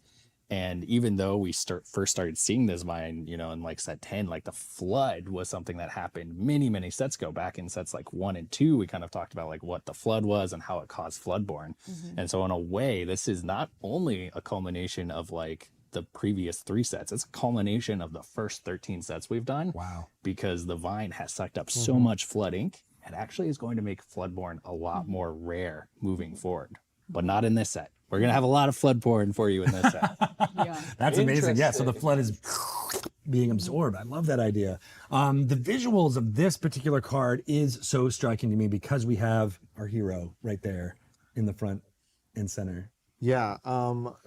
What's striking for me as well is, in this card in particular, you can see a little bit more of how the Vine looks and acts in the realm of Lorcana. And to Lucas's point and Nicole's point earlier, this has kind of existed, this idea of what Flood ink is and what it looks like has existed since the very early sets of Lorcana. And so you'll see some of that reflected in the visuals of this Vine and how it kind of encompasses this Flood ink and how it has changed because of the Flood ink. Right. And I love that our, a glimmer of Mickey is there defying this Vine. Yes, it's very much kind of a against all odds kind of image where you see the small glimmer and how are we going to defeat this gigantic vine. It's such a great visual that gets that storytelling out there. So this vine is doing things to other characters and glimmers out there. So Nicole, talk a little bit about these vinelings I see as a classification. These are, I think, a really cool example of kind of how story and design and visuals are coming together to give us something that we haven't seen before in Lorcana. And this relates to the flood ink that the vine is absorbing. You know, that's a very powerful source of magic. And so as it concentrates in the vine has a magic of its own. You know, it's not necessarily evil, but it is threatening, it is expanding, and it is, you know, it has all these different tools that Illumineers and Glimmers will have to overcome in order to defeat it. And one of the major tools that it has is the creation of these vinelings, which they're not Glimmers themselves, but basically the vine is able to make copies of other characters using that magical flood ink. And so that's what you see here is sort of a new classification of characters called vinelings that are agents of the vine, if you will, sort of like mini bosses that Illumineers and their Glimmers come across and have to defeat as they're moving towards their overall goal of defeating the vine itself. That's super cool. And I see that a lot of these mechanics involve in empowering more Floodborn cards. Yeah, absolutely. So every vineling in the main set will have an ability that makes your Floodborn characters better. So it's kind of like they're all working toward one goal. They're all created by the flood ink. They're all trying to protect the vine and make sure that it continues to grow and thrive. And I really liked what Nicole said about it not being kind of evil. Like the vine is an antagonist. But you'll notice for like the Pete and the Gaston, like these are not villains by classification. Like these are created copies of Glimmers, and they have basically just one purpose, which is to make sure that they protect the vine. And so you'll see all of the characters, all of the vinelings in this set kind of with that one goal in mind, almost like a hive mind with the vine's magic. I love that, right? And a plant, right? You know, does a plant have, it just wants to grow and thrive, right? Which is what this vine is doing, especially with these specific copies of Glimmers, but you can see that vine plantiness with the green in their eyes. Yeah, if you look carefully at all of these illustrations of the characters, these vineling characters, you'll notice that there are elements of them that call back to being made of the vine or of this kind of organic material that the vine has created these copies of these characters with. And you'll see that in the design, and you'll see it in some of the effects around these characters as well to help you identify them as a vineling. It's an interesting challenge as a creative director trying to make sure that all of them worked in this way. What was it like working with artists to make sure that stayed consistent? It was not a short process, and there was it never is. There was a lot of figuring things out and problem solving along the way. But I'm really proud of our team, our artists, and our art directors working alongside with Disney to help figure out like what the best approach and look for these vinelings were. That's super cool. Yeah, I can't wait for many people to discover more of them. These are just a few of the vinelings you'll be able to find throughout this entire set of Attack of the Vine. Excellent. All right, well, that's just a little bit of preview of what's going to be occurring in this set, but I want to talk a little bit more in detail about one card in particular. That's right, Christopher Robin Honey Sage. This is a very interesting glimmer. What can you tell us about it, Nicole, from a thematic narrative point of view? So to start, I guess I would just say, as a Winnie the Pooh fan, this is a good set to I be can a see fan. you are a Winnie the Pooh fan. I'm representing it. Yeah, exactly. This is a good set to be the Winnie the Pooh fan. I think these are some of my favorite cards, including this Christopher Robin in the set.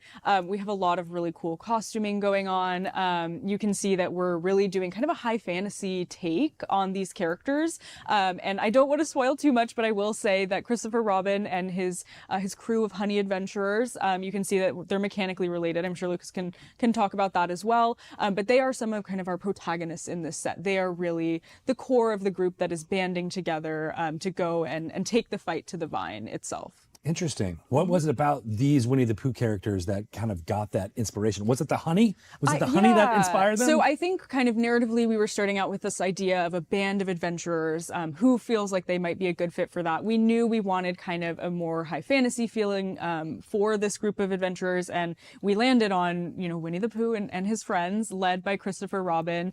And you'll see that each of these characters is kind of taking on a bespoke role that's present in their costuming that we feel kind of matches just their personalities. And seeing these cards come together, I think they're definitely a highlight of the set for me. So I think fans are going to love them as well. And those roles kind of map to archetypes of fantasy I think literature like if that you might know. Exactly. Yeah. If you're a fan of fantasy, you're gonna be able to look at these cards and see a wizard or see a fighter or see, and that's something that you'll see apparent in their flavor text and in their version names as well. Kind of all the different archetypes of fantasy adventurers that these glimmers are embodying. Now, how much, I'm going to really dial in on this one because I think it's really exciting for our fans. So how much of this was inspired by the popularity of Pooh Honey Wizard? So I think that Pooh Honey Wizard definitely was a very early success for us. Fans really latched on to kind of the specificity, the magic, the whimsy of that costuming.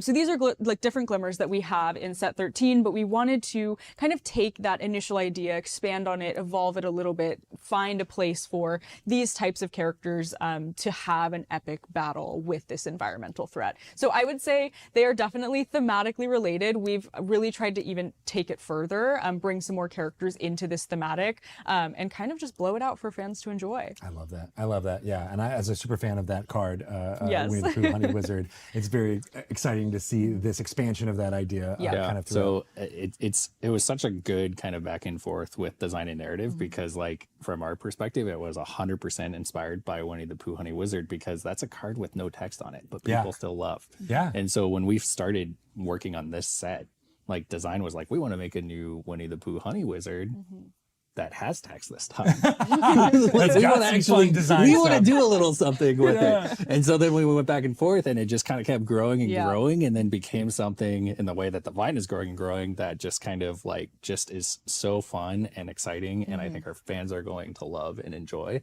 because the Winnie the Pooh in this text, in this set has text. And so play the Honey Wizard. It's a fantastic card, but we got more for you. Well, and to dial a little bit into Christopher Robin, Honey Sage, as the thematic leader directed by an Illumineer of this adventuring party of Glimmers, what can you tell us about this? It's got a very unique mechanic.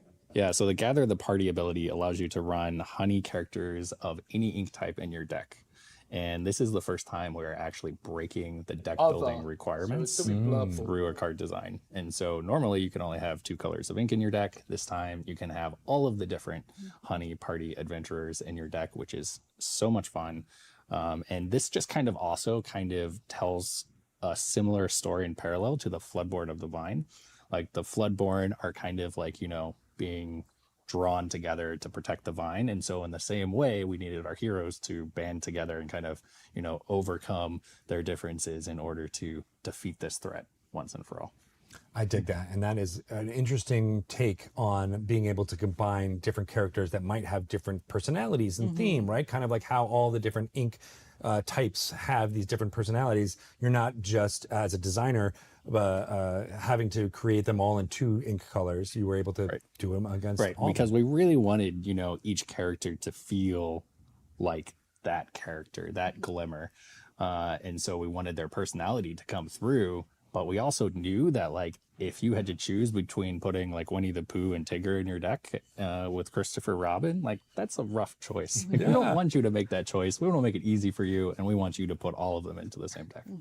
And the Honey classification makes that a lot easier. It does. So I noted when Honey as a classification showed up again when we reprinted Honey I wonder if that's going to be used later on. Yeah, it's relevant. I've been able to see it there too. Surprise. Surprise. So what was it like bringing out these characters in artwork that, again, the Pooh Honey Wizard was such a wonderful inspirational theme, but then being able to now spread that across all the characters, have them be who they are in these classes. Well, I can tell you that our art team had a really fun time designing all of these costumes for the Glimmers. This is a super fun concept to have an adventuring party like this. And this artwork for Christopher Robin being a 2 ink card with amethyst and sapphire was really, really well done by the artist Capik, who captured both ink types. And you can see the sapphire kind of magic coming through the book and the honey classification going across all of these characters really is really fun to bring them together and think of them as a group working together with all of the different abilities. I love this piece of art. There is so many of the artwork on these cards. There's so many details and things. The red balloon, and you mentioned the book, but having that sapphire ink coming off of it is just super, evocative of the storytelling that we're doing with these cards, which is super cool. Right? And I can't wait to see someone create a deck with all of the ink types in there. We're showing off some of the other party members that you might be able to recruit into your deck, including Winnie the Pooh, Honey Archmage, Tigger, Honey Barbarian, and Rue, Honey Rogue. Very exciting. We'll get more information about that at Gen Con because there is an even more exciting bit happening in the Illumineers Quest, the Great Honey Rescue. Yes. So yeah, this is really, if you're someone who's really interested in the storytelling of Lorcana and the narrative, this is really where you're going to get the play-by-play ending to kind of this narrative that's been stretching back to Winterspell. So I don't want to say too much because there's a lot of mysteries for you to uncover as a player, as the Illumineer with your glimmers. Obviously there's a rescue involved as implied by the title. But yeah, this has just felt like a really great narrative opportunity for us to be able to give a really satisfying ending to this big threat that we've been building up over the past 3 sets. So if you've been tuned in, following along, this will be your chance to really defeat the Vine once and for all with your team of glimmers. Absolutely. So everyone will be able to get their hands on the Illumineers Quest, the Great Honey Rescue, October 2026. But if you are at Gen Con in Indianapolis, you might be able to get at least a demo of this and maybe even an early copy. So we'll be talking a lot more about that, including play demos. But Lucas, what can you tell us a little bit about people who might be able to use some of the cards that we just shown in this Illumineers Quest? Yeah, so we have 2 player decks included in this product, and one of them is themed around the honey classification. And so you'll be able to kind of take those adventurers and dive deep into the heart of the vine and discover kind of some of the mysteries that Nicole was referencing, which is really fun. And also I just feel like the main set is kind of like this large scale kind of like generally like outdoor battle against the vine and all of its tendrils and its vinelings. And we were able to kind of zoom in a little bit more and focus on a smaller scale, but just as epic story in this Illumineers Quest, and I can't wait for people to experience it. I know your team has been working really hard on putting this Illumineers Quest together. It is going to have the same quality of components that we might have seen in the Illumineers Quest Palace Heist, so that's going to be really exciting, and I can't wait, again, for everyone to check out more about this at Gen Con 2026. I'll be there, and I'll be playing this with as many people as I can because I'm so excited about it, too. This cover alone, I think, we've shown it already, but it just looks so good. Yeah, I love this artwork. And you'll see a lot more incredible artwork within the Illumineers Quest experience as well. Really excited to show off a little bit more deeper kind of dive into the vine and the vinelings and how to defeat it. It's going to be a really fun experience for everybody who plays it. I think so too. And again, this artwork is so good, you might see it on an accessory in the future. We'll give you some more details on that, but I can't wait to see those across all of our play tables going forward because it is a fantastic piece of art. All right, so that is going to be the culmination of that storyline of that we are experiencing here in Attack of the Vine. But there's even more happening in this set, including some characters that you know and love coming together and working together on a card for the first time. So Nicole, what can you tell us about Belle and Beast, this glimmer, certain as the sun? Yes. Oh my gosh, this is such a beautiful card. So I think this goes back to what Lucas was mentioning, the idea of the team up, the idea of all these different types of glimmers coming together. That is something that was really necessary from the narrative perspective of the set. This is a massive threat that the Lorcana is facing. And so it's going to take a lot of different Illumineers, a lot of different glimmers, especially a lot of different types of glimmers. You can see here, this is a dual ink card, so even glimmers of different ink types. We looked at that with the honey classification as well. Everybody's got to come together and really team up and work together to defeat this threat. And so that's something that is exemplified with this card as well. And Belle and Beast working together. Who'd have thunk it? Yeah, so I will say, like, as the set lead, one of my goals for this set was actually exploring the shift keyword in as many different ways as possible. And so you'll actually see that as kind of with the temporary shift on the pandas. There are a couple other variants that we haven't shown you, but also these team up cards. There's a lot of them, and it is something we've done on a couple of cards before, but we've never added the classification team, and we've never done this many of them. But the gameplay is just so fun because they're in a way, twice as easy to shift because you can shift over 2 differently named characters in order to get this card on the table. Love these cards. And so I think we'll see more shifting in this set than we've ever seen before. And that's just fantastic because it's one of my favorite mechanics in the game. And with this one in particular, the Inspiring Dance ability to quest and ready all cards in your inkwell is really good insane shift. Because if you pay to shift, you get to quest the turn you come into play. So you quest and then you ready all of that ink, and it's basically a free card. It's really good, this card. I like it. So much fun. Love the design. And Love dual we links. also were playing with shift bases, so keep an eye out for a Bell shift base in this set as well. That works very well with this card. And for those of us who don't know what a shift base is, what would you describe that for folks who are newer to the game? Shift base isn't something you'll see written on the cards, but it's what we call cards that are generally a little bit cheaper in order to get the larger, more expensive shift characters to play on top of them. So it's kind of like I start with the smaller character and then I shift the other character on top of them. And usually the cheaper a shift base is, the more powerful it is because you can get it out for fewer resources. And earlier in the game, and then this especially is going to end up being an end game type of card where if you get this out, you're probably going to get a lot of lore and might even win the game. Probably so. That's pretty exciting. The combination of these two characters and glimmers in this card was probably a really challenge, wasn't it? Yeah, I mean, typically, obviously, a character card usually only has one character on it. So when we do these team up cards with multiple characters on them, it's a little bit more of a challenge to make sure it's still reading as a character card while still emphasizing the importance and coolness of both characters separately. But I mean, Belle and who doesn't want to see Belle and Beast together on a card? It's always a pleasure working with amazing artists that are able to make these characters look so good in their artwork. It does look amazing, and having both the shape languages of those two, Ruby and Sapphire, together, we're going to see hopefully a lot of combinations.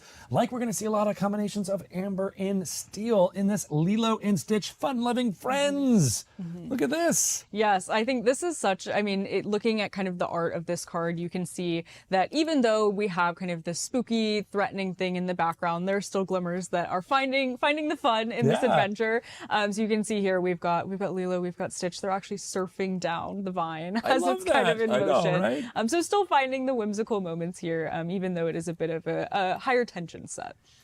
I love these cards. That's a big part of what I love about the Disney Lorcana TCG is even if there are these high tension moments, there's always characters, especially Lilo and Stitch together. A little comedic relief. Yeah, right. I mean, that was a little bit what Winterspell was here, and they still are able to vie and team up and make sure that they're able to do what they need to do together. Exactly. So having Amber and Steel together is interesting. Yeah, so I mean, as you've noticed now, like we are returning to dual ink cards, and so all of the team ups, well, most of the team ups are dual ink cards, and so they have like one character from one ink teaming up with another character from another ink, and we really wanted to pick kind of iconic pairings of characters that are really well known and that you just think of the other character when you think of one of them. And so like Lilo and Stitch was perfect for that. We also know that Amber and Steel is a pretty popular competitive ink combination to play, and so we really also wanted to think about like how are these cards going to play within kind of existing archetypes that exist.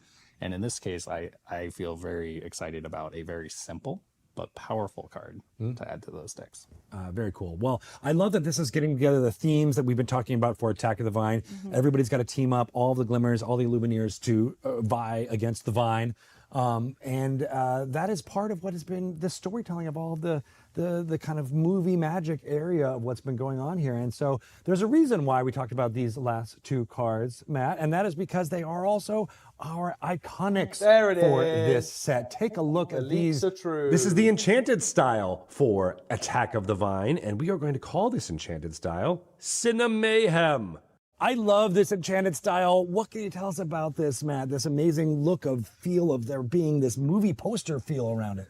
Well, this enchanted style really brings to life this idea of the tropes that we've seen throughout some of the other artwork that we've seen today so far, and that is playing up the pulp film tropes that you know from old films. And we've done this in a way that through collage and storytelling in little sections of the artwork and bringing that all together to kind of describe these team ups in these specific cards in a way that people remember and recognize from their film moments that the original characters had. So these glimmers are shown in kind of a montage and collage kind of way that hopefully brings to mind pulp film posters of old. I dig that. And that, we've had a lot of people talking about the different choices, but we're what were the iconics in a particular set. Well, now we've got 4 glimmers here in these 2 iconic cards.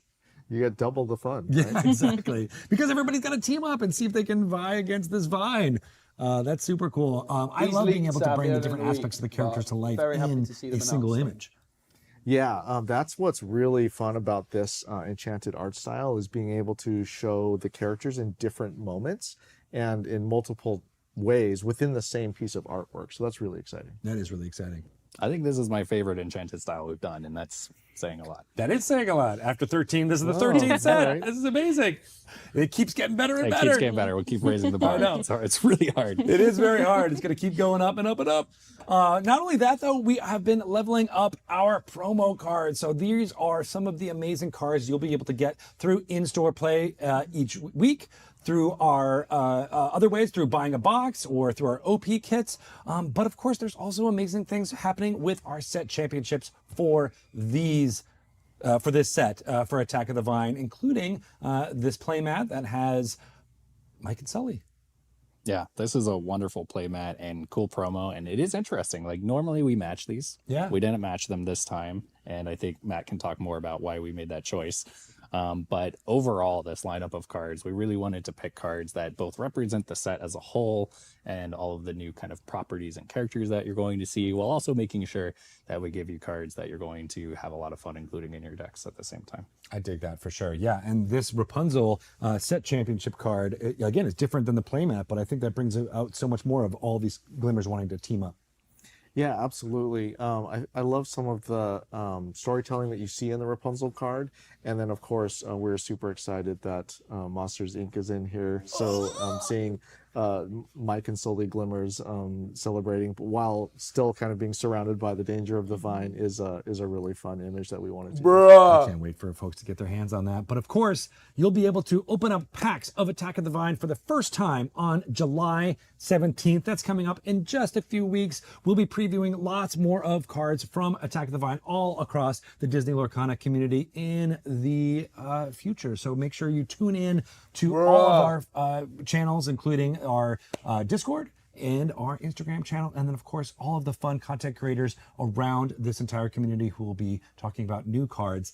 Thank you, all of you, Matt, Nicole, and Lucas, for coming in and talking all about this. Thank you for Attack of the Vine, and I can't wait for all the stuff that you're going to be doing in the future. You guys got to get to work. You got to get working on it. All right, so let's get the teams cracking. I'll see you guys later. Thank you so much. We're going to bring on Ryan Miller right now to talk about some of those future sets right now. Hey, Ryan. Hello. Good to see you. Oh, Well, you were talking about Honey Rescue, and I'm a huge Piglet fan.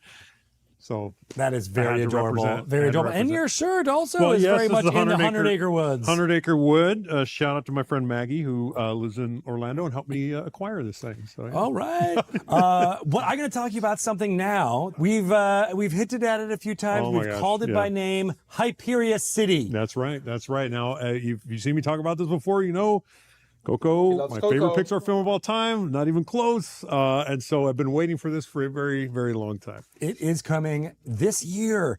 It is very, very soon. Oh man, I can't The wait. packaging for this looks amazing. Check this out. Like, look at that. It's so colorful, so I've said vivacious. it before. I'll say it again. We have the best packaging. I mean, our whole creative team, best in the business. They make wonderful stuff, and it just begs to be taken off the shelf. And it's beautiful. Look at that. It's wonderful. It's gorgeous. It's gorgeous. And we get to see a whole new location. And that you'll be able to crack open those packs starting pre-release October 16th. I'll be there. 2026. time flies so much. I mean, I can't wait to see this. This is going to be a lot of fun. Right? It's going to be fun. It's going to be super great. Yeah. So the pre-release boxes will return with Hyperion City. So we don't have anything to show on those just yet, but we'll be excited to talk about them in the months Very to come. close to Well, they made a big splash, card of course, game Wilds release. Unknown. Something we're going to keep doing. I really like the pre-release boxes. It's a fun experience. For the stores, it's easy because you just kind of hand them out and you start your event, that sort of thing. I like that you just never know what you're going to get in there. You don't know which card you're going to get. You get some fun little bit of a story in there as well.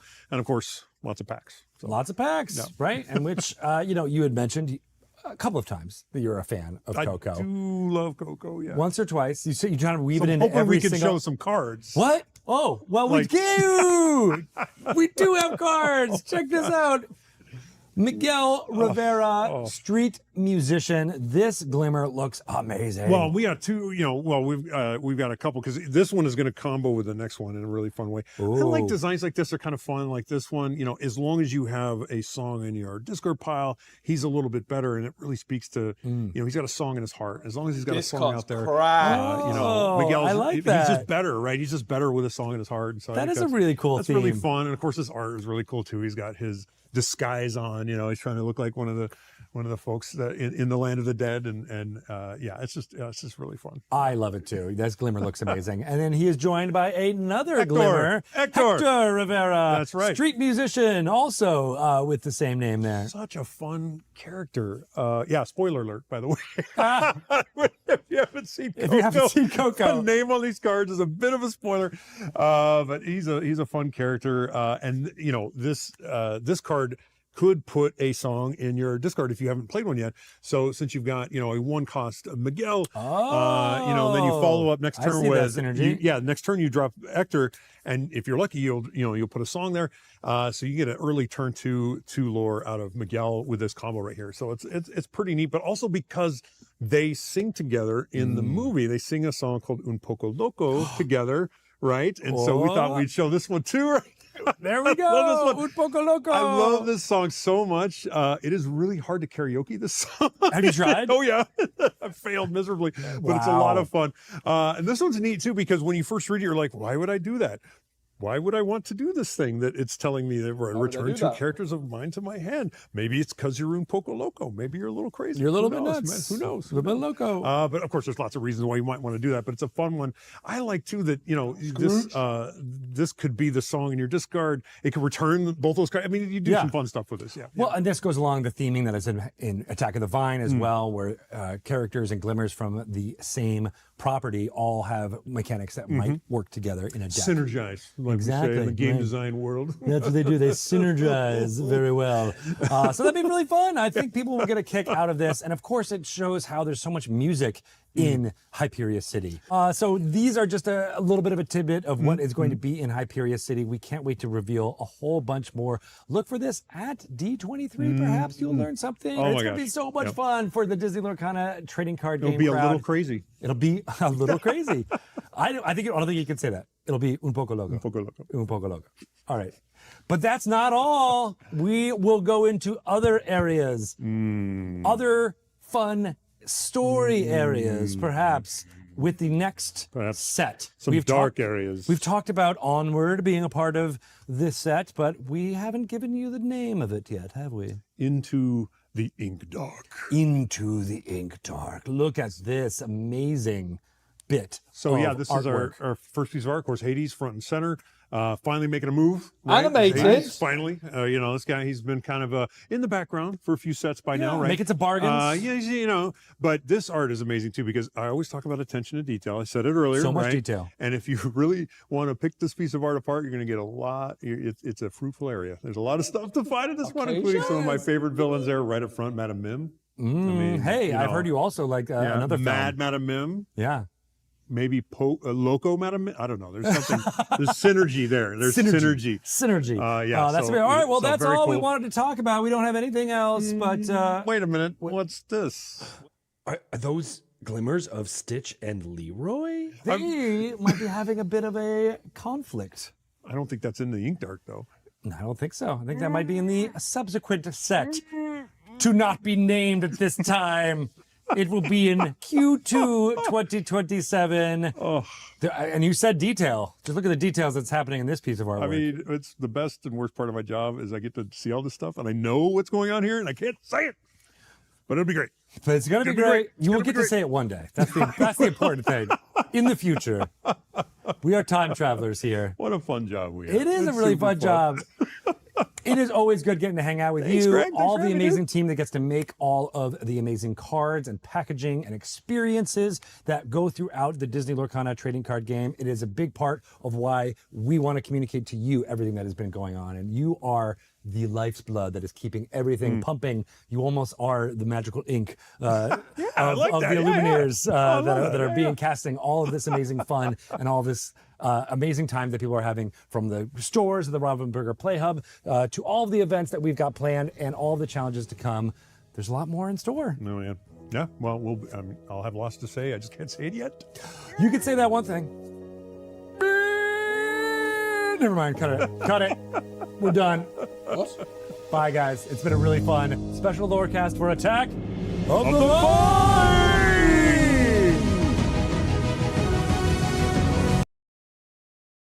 Well, that was good. Sorry I wasn't talking much. I had some echo issues. They have like a post-show version of the LORECAST.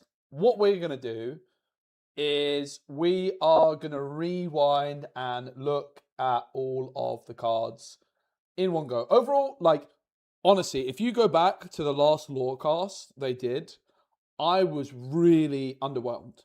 This one, I really like the direction. And I'm happy that I can be positive about all the stuff going on here. I think Duel Links being back is a massive W in particular.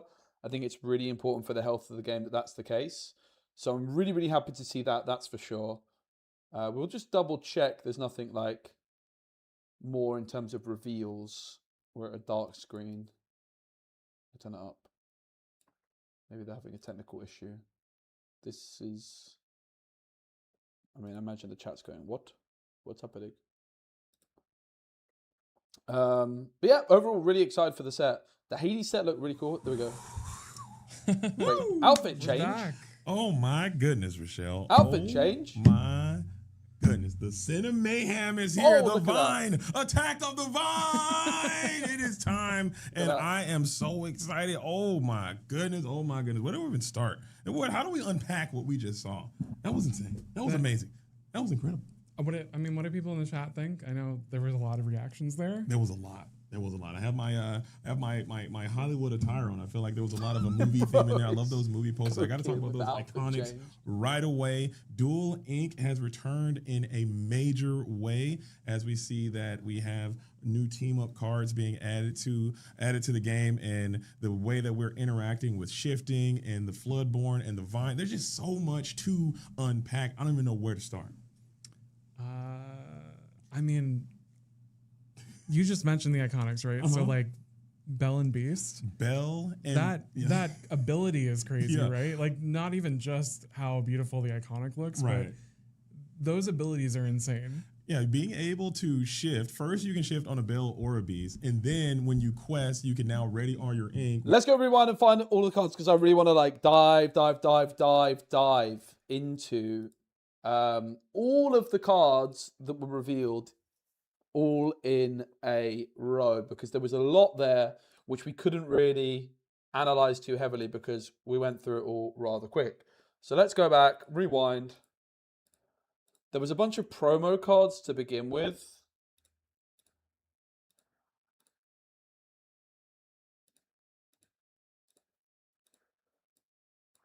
Man, I hate Twitch. If this was YouTube, I would be able to do it so much easier.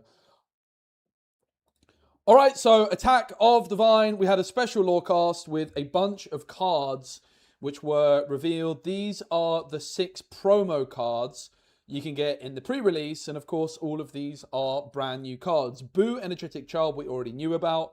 It's a pretty interesting card where it doesn't take damage in the challenge. It's kind of like similar to Scrooge McDuck, the 2 cost.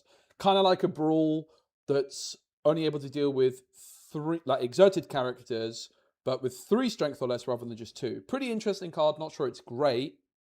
Pocahontas is actually really significant because if you remember, there's that legendary, also iconic Pocahontas from Winterspell, which when you shift on it, like your characters can't be challenged or something like that this turn, but there's not been a good shift target for it. So the fact that there's a 2/3 Pocahontas, it's one of the things that I was saying we need to look out for in this set. Do we get a cheap Pocahontas? Well, abso-flipping-lutely we do. Is the ability go, well, it's a 2/3 princess. When you play this character, you may play a character with cost 1 for free. It's a very interesting card, but the main use of that has got to be the fact that it is a great Pocahontas shift target. I've got to say immediately, I'm a little bit worried about that in an Amber Emerald, Under the Sea, Aurora, Grandmother Willow, Eleanor deck. That could be actually extremely strong. We'll have to wait and see. We've got Vixie up next, the Expert Fisher. 3 cost, Inkable, 2/4 that quest for 1, stealing in. When you play this character, if you have a character with evasive in play, you may return chosen character, item, or location with cost 2 or less to their player's hand. That's actually a really interesting card. There is also like some Vixie synergy. There's like a Todd in Emerald that's like a 1 cost 2/2, and then there's a 3 cost Vixie with 1/3 evasive that costs 2 if you have a Todd in play. So you could go Todd, Vixie, Vixie, bounce back your opponent's 2 cost. Actually could be a really strong card. Not blown away by it, but definitely pretty spicy actually. I quite like it. Buzz Lightyear, 4 cost unink. There's also a Woody that got already announced in the past. We covered in the last video, which is a promo of some different kind.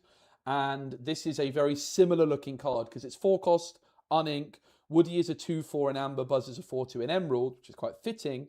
And they both have a similar ability. In fact, yeah, so Woody is being able to return a 2 cost character and play a 2 cost character for free, whereas Buzz is able to do it with an action. So when you play this character, choose one of the following. If you have another toy character in play, choose both.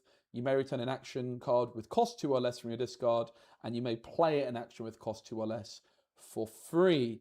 Also worth noting, there's like You Broke My Smolder, which is a 1 cost action card, which is with the dock ability, right? So with Buzz, if you've got no cards in hand, suddenly you go Buzz. If you've got a toy in play, you can bring back the You Broke My Smolder from the discard, play it for free, and that is actually looking really good for Emerald Steel, and I'm sure there's other use cases. So I think the Buzz is extremely good.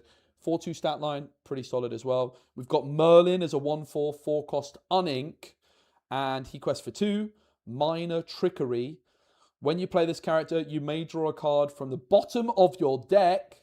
Damn, that's cool. Develop your brain. Boop! Yeah, I've kind of been waiting for something like that where you can draw from the bottom of your deck. It's really interesting. I actually thought Riftbound might come out with an effect like that first, but Disney Lorcana proves me wrong. It's not an ability I'd thought about for Lorcana, definitely for Riftbound, but that's really cool. Develop your brain synergy. Vision of the future is being rotated out, but certainly Develop Your Brain and Merlin working together obviously makes a lot of sense.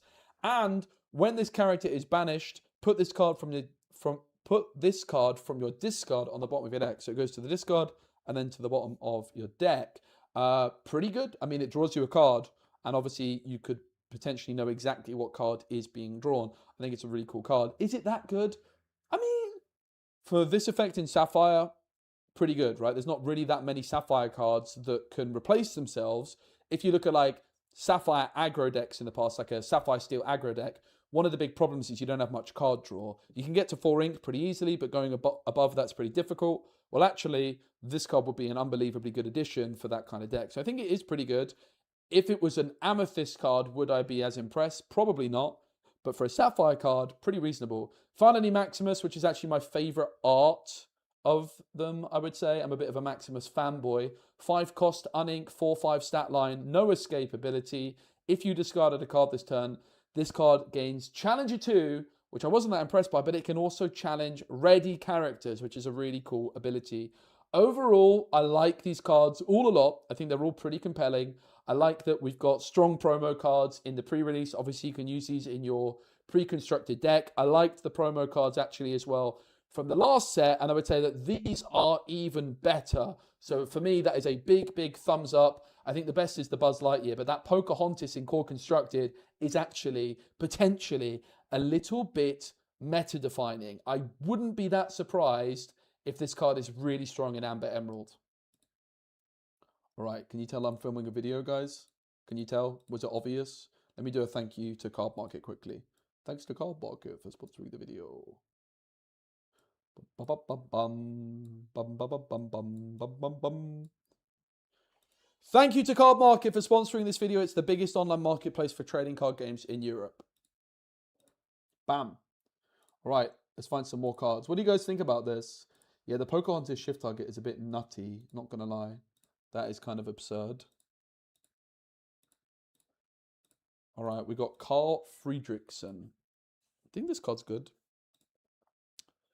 Next card we've got is Carl Friedrichsen on the move, and they did say in the LORECAST that we can expect to see a lot more cards with locations and location synergy. I'm a big fan of location decks, in particular in Ruby, where you've got this card Get to Safety, which is a 1-cost action, which can replay locations that cost 3 or less from your discard for free. Like, it's a really good card, particularly in like Ruby Steel. There's some cool stuff going on. And this card is a great potential addition to those all-in location decks, which I'm really, really hoping can be good enough in core constructed next set, because we're seemingly getting a lot of cards that synergize with locations. Whenever you play a location, you may move this character and up to one of your other characters to that location for free. There's some really strong location abilities that cost a lot, right? Like if you're paying 2 to move to a location, it's a lot. And honestly, even paying 1 to move to a location is quite a lot. A lot of you say, oh, the library, it's going to be great. Library's rotating out this set, so you're going to have to find something slightly different. Adventure awaits. Whenever this character quests while at a location, draw cards equal to that location's lore. It's definitely a little bit slow, but the fact that when you play it, you can move something immediately is interesting. Like, it's slow because it's expensive. So I do like this card. It's definitely going to be all about the synergies that you can pull off with this one. But there's also like the Illuminary Tunnels card, which is a 3-cost steal location, which if there is a character here, gains lore equal to all the amount of other locations you have in play. So what you could potentially do is you could have Carl Friedrichsen at the Illuminary Tunnels, play a bunch of locations that turn. Suddenly the Illuminary Tunnels, if you've got 4 locations down, plus the Illuminary Tunnels, so 5 total, would have 5 lore. You could quest with this guy, gain 5 cards in hand. Really, really interesting. There's also like a steel song. I think it's called like You Touch the Sky or something like that, with Merida from the most recent set, that can also move a character to a location and draw cards equal to the lore on that location. So this card's got big potential, particularly with Ruby Steel, Illuminary Tunnels. I am super duper excited for this one. I'm a pro, guys. Bro, I'm a pro. Look at me go in one take. Look at me flipping go. Up next, we have a brand new mechanic, which is Temporary Shift, which is on the popular red Panda.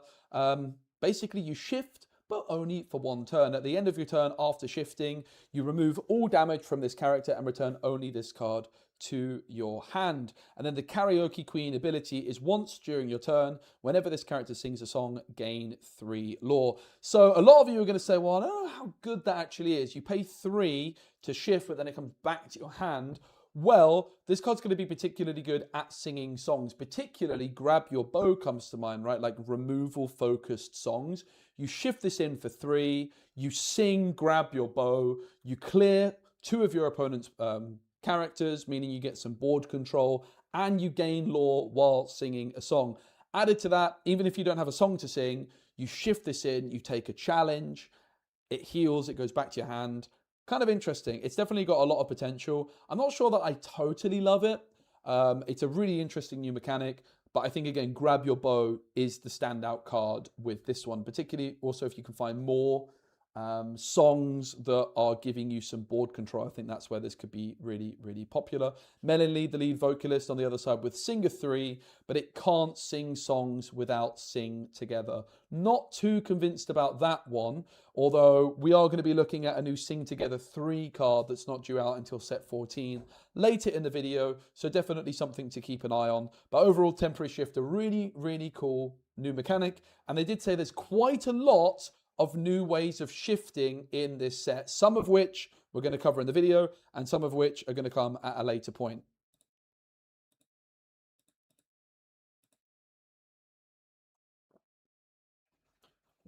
What is this promo for? Did they say, guys, what this promo is for? I don't think they did, right? I don't think they actually said what this promo is for. Randall Boggs then, which is a promo card. Again, not exactly sure how you get hold of this promo card, but I'm sure the comment section will have the answer. It's a 4-cost inkable, 3/3 stat line, scary smart. It is, of course, a Monsters Inc. card. Get out of here. When you play this character, put chosen character of yours into your inkwell face down and exerted, and the devious plan at the end of your turn. If all cards in your inkwell are exerted, gain 1 lore. So it's a brand new sort of mechanic where if your entire inkwell is exerted, you get an effect. That's pretty cool. And they did say on the LORECAST that the Monsters Inc. cards are predominantly focused on interacting with your inkwell in some way. So potentially even cards which aren't in Sapphire. Is this card good? Well, it's kind of comparable to Pleakley. I do think Pleakley is a little bit better. This card does quest for more. And particularly if you spend all your ink, it essentially quests for 3 in a way, or like you gain that immediate lore. The card's actually pretty good. The card's actually pretty damn good. Of course, if you're playing a ramp card, you would rather ramp on turn 3. But we were looking at that card earlier, that Merlin card, saying, well, if you're playing like an aggressive Sapphire deck, how do you continue to sort of like accelerate your game plan? Well, this is a really good way of doing it, right? You quest with like a 1-drop. There's like a Minnie Mouse 1-drop that can quest for 2. It's going to get removed as it's a 1/1. It quests for 2. Bam, you play Randall Boggs. You put it into your inkwell. You gain a lore immediately from it, and then you can potentially gain 3 lore the next turn, 2 for questing, 1 for that effect. So you could gain 4 lore from this after just 1 turn, and it ramps. It's definitely pretty good. Not also totally blown away by it though, because 4 cost is quite expensive and a little bit slow to be using a ramp effect.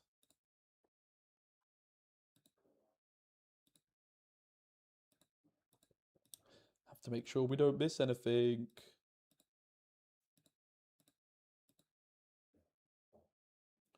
Up next, we have The Vine, which is, I think, the second ever Lorcana only sort of creation. In fact, like, I mean, we had Arcasia, but Arcasia never had a card itself for whatever reason. But The Vine is definitely a Disney Lorcana like universe invention, right? It's not from a film. It's a 10-cost inkable. It's a 10/10.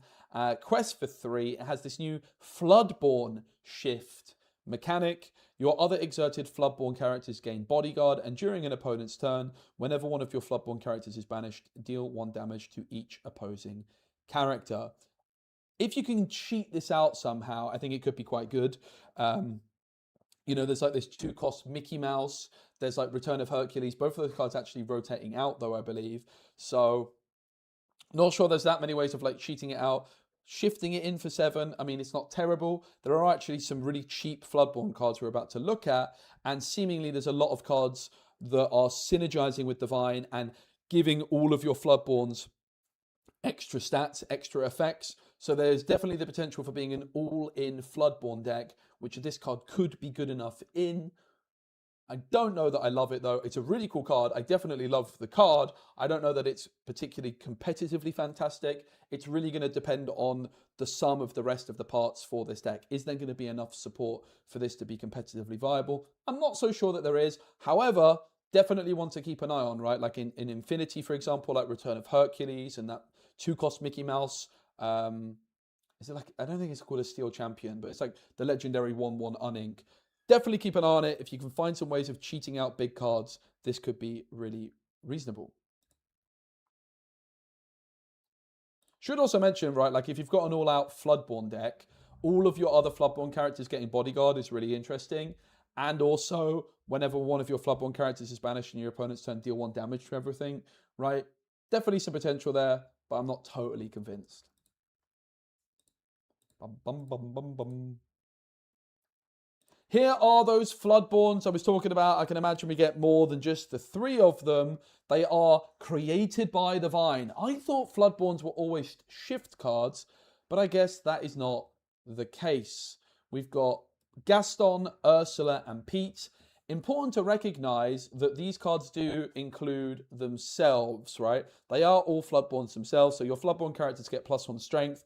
That means that Gaston is a 3/2 straight out of the box, and all of your other Floodborns also get that strength buff, good at dealing with under the sea, right? I think Lumiere got reprinted in Floodborne. It's definitely the most comparable card, but the difference is that Gaston is a 3/2 because it does include itself. Lumiere doesn't include itself, right? Ursula, created by the Vine, is a 3/2 that quests for 2. Energy Sap, whenever one of your Floodborne character quests, chosen opposing character gets -1 strength. Definitely not bad. I mean, you compare it to like the new Mickey Mouse from the most recent spec Wilds Unknown. It's kind of similar, but arguably slightly worse, unless you've got like a lot of Floodborne synergy. And finally, Pete, who gives your Floodborne characters Challenger 1. And of course, the cheaper the cards are, the better they're going to be for that Floodborne shift of the Vine. If we get more cards that have Floodborne shift, these cards definitely could be pretty interesting. And Pete also does include itself, right? So if you were to go on like Curve, Pete into Gaston, right? Your Pete has Challenger 1 and it would get 1 extra strength. Therefore, you could have a 3/2 challenge card on your second turn. That's pretty cool. I like these cards, and I'm definitely excited to see more created by the Vine cards. Maybe we get one for each ink color. We'll have to wait and see.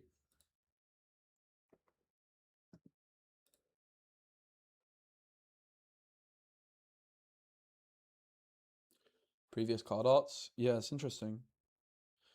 Is it like... I don't know that I'm 100% seeing it.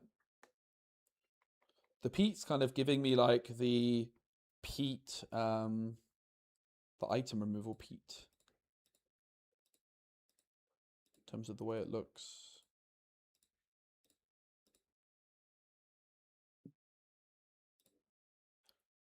Now, I think this is the single most exciting card that got revealed. Unfortunately, this card leaked ages ago, but we don't talk about leaks on this very channel.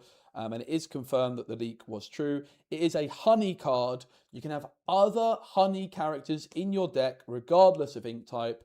And when you play this character, you may search your deck for a honey card, reveal it, put it in your hand. If you do, shuffle your deck. I was a little bit disappointed they didn't super explain exactly how the deck building restriction works with this, because there's two options, right? Either you have to play Amethyst and Sapphire, or what if, and I'm pretty sure that's how it works, like you have to play Sapphire and Amethyst, but you can include any other card from any other ink color with honey, right? So you could potentially have every single ink color in the deck, as long as all of those cards are either in Amethyst or Sapphire, regardless of classification, or they have the honey classification. Of course, another way you could interpret it was, oh, well, if I have 2 Christopher Robins in my deck, my other honey characters could be any ink color. But I'm pretty sure you're limited to Sapphire Amethyst. Again, check the comments. I'm sure we've got more clarification on that. Unfortunately, they didn't super confirm it in the Lorecast itself. But what an awesome, awesome card this is. Super duper duper excited at the potential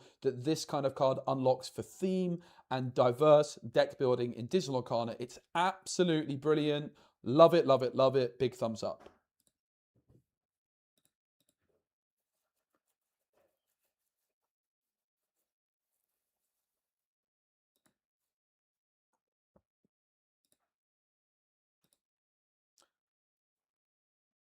Also worth mentioning, like the ability on this one, the magical summons ability, which is easy to overlook because of how exciting Gather the Party is in terms of like the overarching theme of the deck. It's a really strong card in its own right. You play it, you get to search the deck for exactly what you need, as long as it's a honey card. Honey cards, you would imagine, are predominantly going to be characters, but the more you think about it, right, there's like a pot of honey card, for example. I'm actually going to check if that card that's previously released is an item is got the honey tag. Does it? I don't know. Probably. It doesn't. What the flip? What the flip? What the... The pot of honey does not have the honey tag. Kind of sad.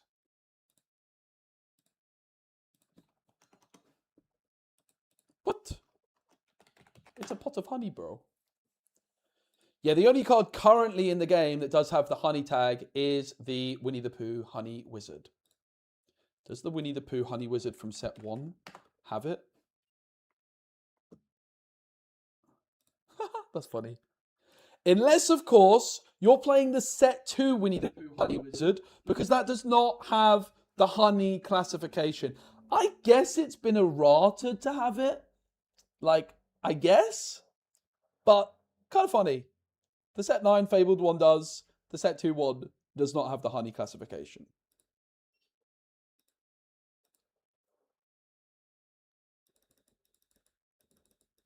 Wait, what was that? No other spoilers? What do you mean?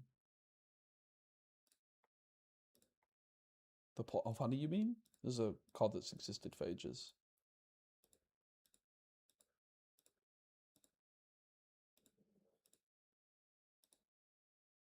The pot is full of honey, not honey. It's kind of honey. Wait, I didn't even... Oh, these really only quickly flashed up, right? Oh, damn. Now, these ones really quickly flashed up. So we've got a 2-cost, Inkable, Epic, Winnie the Pooh, Honey Archmage, 2/3 stat line. It's got that honey classification as well. Stick Together ability, great name. While you have 2 or more other honey characters in play, this character gets +2 lore. Quest for 3, Inkable 2/3. Yes, please, don't mind if I do. Good card.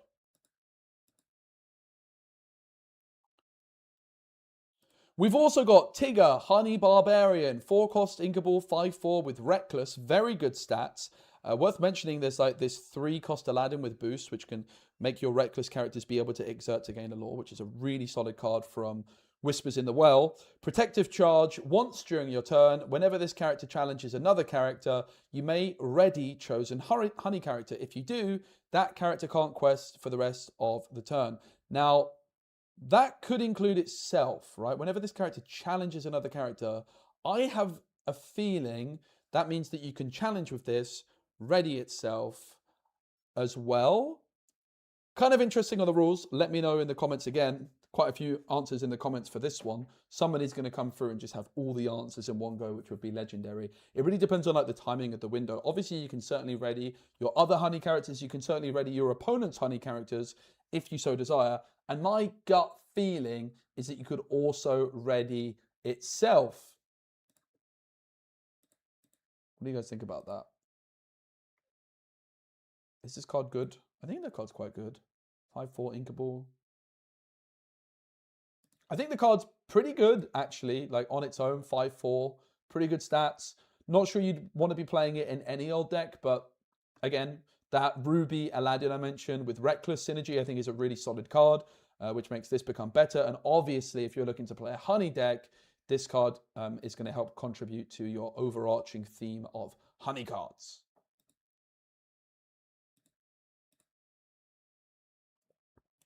One ward. Why have another honey character in play this game's evasive? Oh my days! Rue, 1-cost, unink, honey rogue, 1/1 with ward. And it gets evasive if you have another honey character in play. Damn, that's a strong card. You go 1-cost Rue, right? You go for the piglet. Oh, sorry, the Winnie Pooh we looked at. And then bam, suddenly your Rue is ward and evasive. That is absolutely incredible. Of course, it will lose evasive if all your other honey characters are removed from the board, but if not, Rue could just be on the board for the entire flipping game. Is that a jewel, like, is that a shared art or something? Not quite right.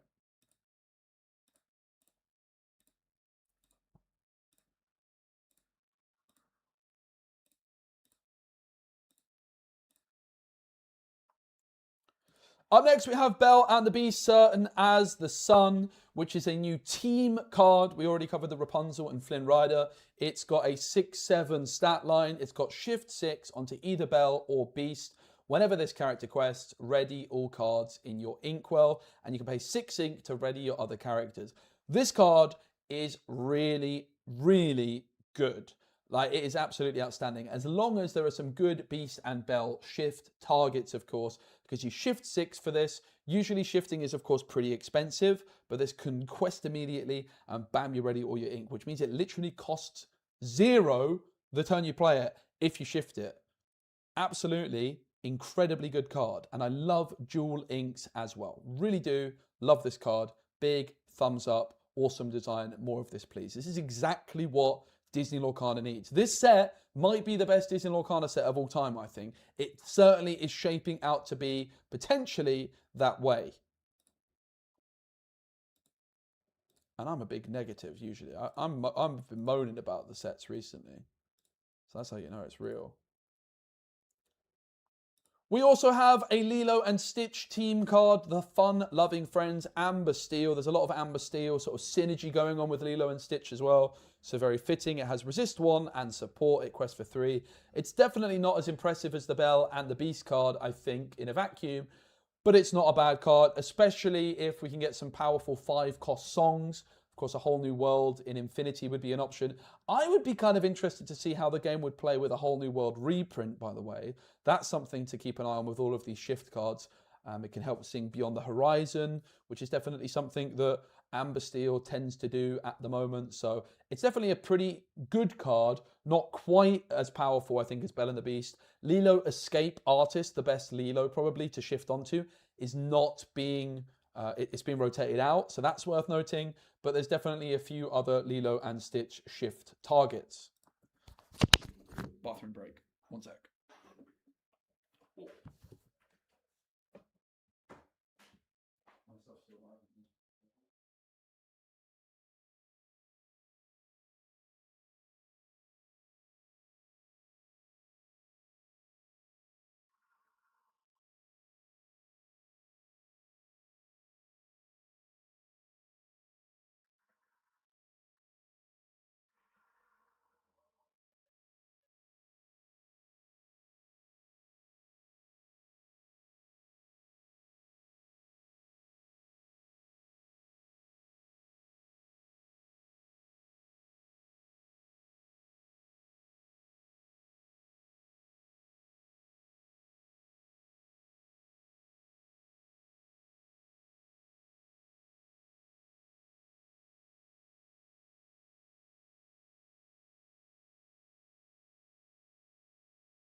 Thanks for sticking with us, guys.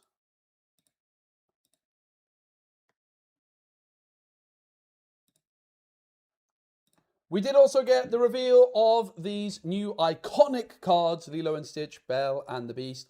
They called it like the new enchanted style for this, which is like depicting images from basically old movie posters, right? It's trying to give that vibe of like an old movie poster. Really, really cool. Very, very excited. I love the card design, especially the Belle and the Beast.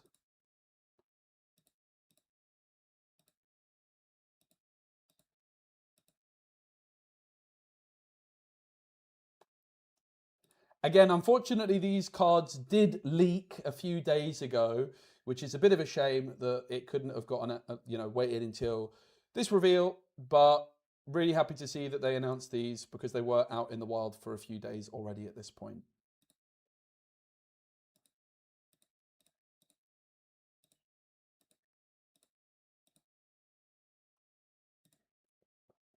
Now, this is so hype because the Set Champs playmat is absolutely popping off. It's Sully and Mike. It is an absolute banger. I love it. But very interestingly, for the first time, we've got a Set Champs promo card, which does not match the playmat, which, by the way, I am super down for.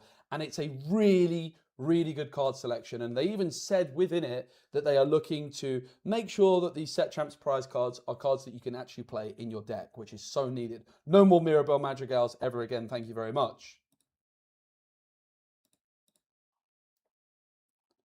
And it is Rapunzel escaping the tower that is the card, which is a card we already revealed in the past video or reviewed. It's an extremely strong card. I am a big, big fan of it. And yeah, the artwork in this card is also really awesome. Super competitive card, very meta relevant. Also a nice shift option for the Flynn, Ryder and Rapunzel team.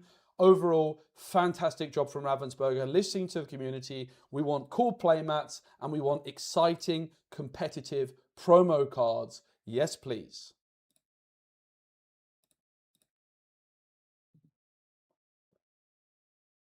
What's the question mark here?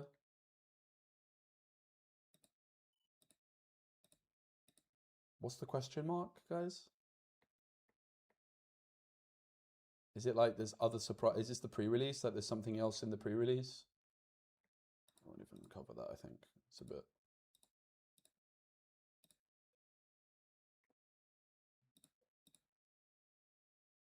Postcard, yeah, maybe. Hey, look, Conago, hope you're good. We did also get some hints towards some future sets as well, including Hyperia City, which was already confirmed to be the set after the next, so set 14, where we get to see Goofy and Cinderella, as well as, is it Miguel from Coco on the artwork? I actually watched Coco recently because Ryan Miller in the previous Lorecast said it was like his favorite film, and my goodness, it is a great, great Pixar film. Highly recommended.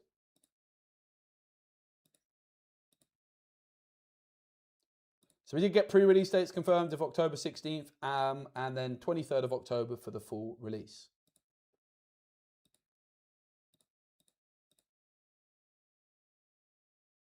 Couple of Coco cards, which are actually really awesome. So far, I'm really, really happy about the direction of Disney Lorcana card design. Hopefully, it's not just the cards being revealed on the Lorecast and is representative of a new direction, really, overall. Because these cards are all actually extremely compelling. None of them suck. They've all got a decent enough reason to play them. Miguel, Street Musician, is a 1/2 that quests for 1, and while you have a song card in your discard, he gets +1 lore and gains Singer 3. Really cool. It's a Cinderella that can quest for 2, but it is of course not going to be able to be a Singer 3 on your opening turn unless you can go like turn 1, Miguel, turn 2, play some sort of song card, and then it could sing the same time. So really awesome. It's a Cinderella card that requires more steps. I absolutely love it. And you know what? I somehow actually prefer Hector Riviera, the street musician, who's a 2/1 with Singer 2. When you play this character, you may put the top card of your deck into the discard, so there's some potential synergy between these cards. Being able to put a card into your discard definitely can reward synergy. You look at like Olaf, for example. Song cards in your discard reduce the cost of him. But Singer 2 is particularly interesting in a Ruby Sapphire deck because we've lost Tipo, we've lost Sail, but One Jump Ahead is still in the game. It got reprinted in Fabled, so maybe Hector Riviera could be a go-to play for One Jump Ahead. Even Miguel, right? You go Miguel on 1, and then on turn 2, you could play a One Jump Ahead for full cost, and then you could sing One Jump Ahead also with Miguel Riviera. So very, very interesting cards and ones to keep an eye on for set 14. I think that might be all the cards, right? Oh, we got like, oh no, we got this. Un Poco Loco. The main song of the film, Un Poco Loco, is a Sing Together 3, which I think is the lowest Sing Together we've ever had by a fair old margin. You choose 2 characters of yours. If one of them is 3 costs or less, return both to your hand. Very strange card. I imagine more becomes clear in the near future. One thing that you can definitely consider immediately is like boost mechanic, with like Scrooge McDuck being able to sing this and getting those boost cards back to your hand, for example. But I'm sure there's probably going to be more use cases for this in that set that synergize in particular with the Coco cards.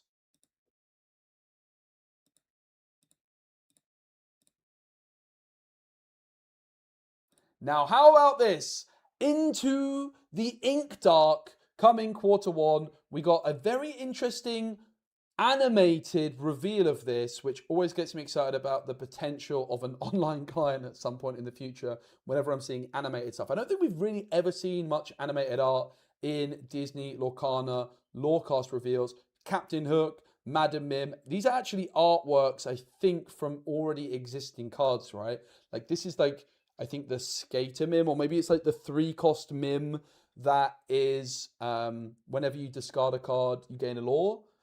We've got Queen of Hearts. We've got some sort of Jafar Serpent. Now, the back is also pretty interesting to know. This is giving me like Arcasia's Island Tower vibes, if I'm not mistaken. I could be totally off with that, but like the top of this is kind of looking like Arcasia's Island Tower in some way. Super duper keen to see more about this. Really awesome artwork for Into the Ink Dark, with Hades being the big bad seemingly in Lorcana. Can we make more out from this? Not really sure if there's much more to work out from that one. Not sure what that is. Not sure what that is either. Let's move on. And finally, we got the first artwork from the following set. So I guess set 16, if I'm not mistaken, which is some sort of Stitch and Leroy. I must admit, I'm not that familiar with Leroy here. I have to do my homework. I think that's what they're called, though, they said on the Lorecast. They seem to be like in the Great Illuminary, perhaps. Yeah, more to come on that, I'm sure, in the future. Poison Apple from Snow White, nice one.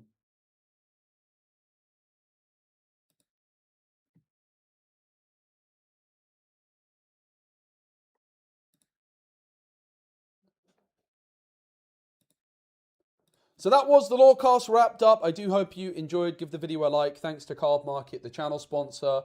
Also worth noting, they did say there's big news coming soon. They've got Gen Con and D23, and they seem particularly excited about what they might be announcing for D23. I'm always crossing my fingers for the announcement of an online client. Worth noting that this is a rotation set. We've got cards like Elsa Fifth Spirit, Genie, Daisy Duck. We've got Tipo and Sail rotating out. And I've got to say the direction of the set so far looks really good. I've left the past couple of Lorecasts before this feeling underwhelmed and worried about the design direction of the game.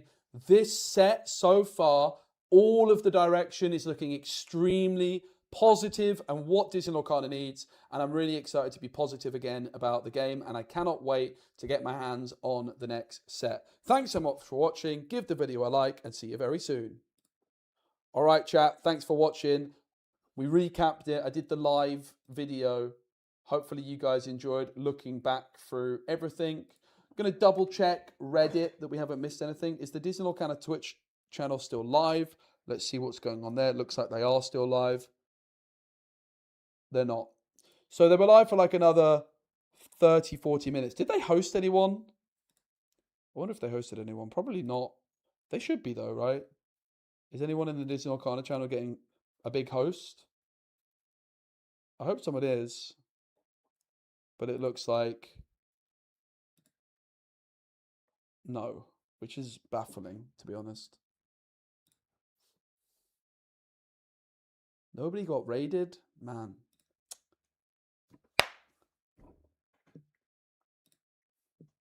Crazy.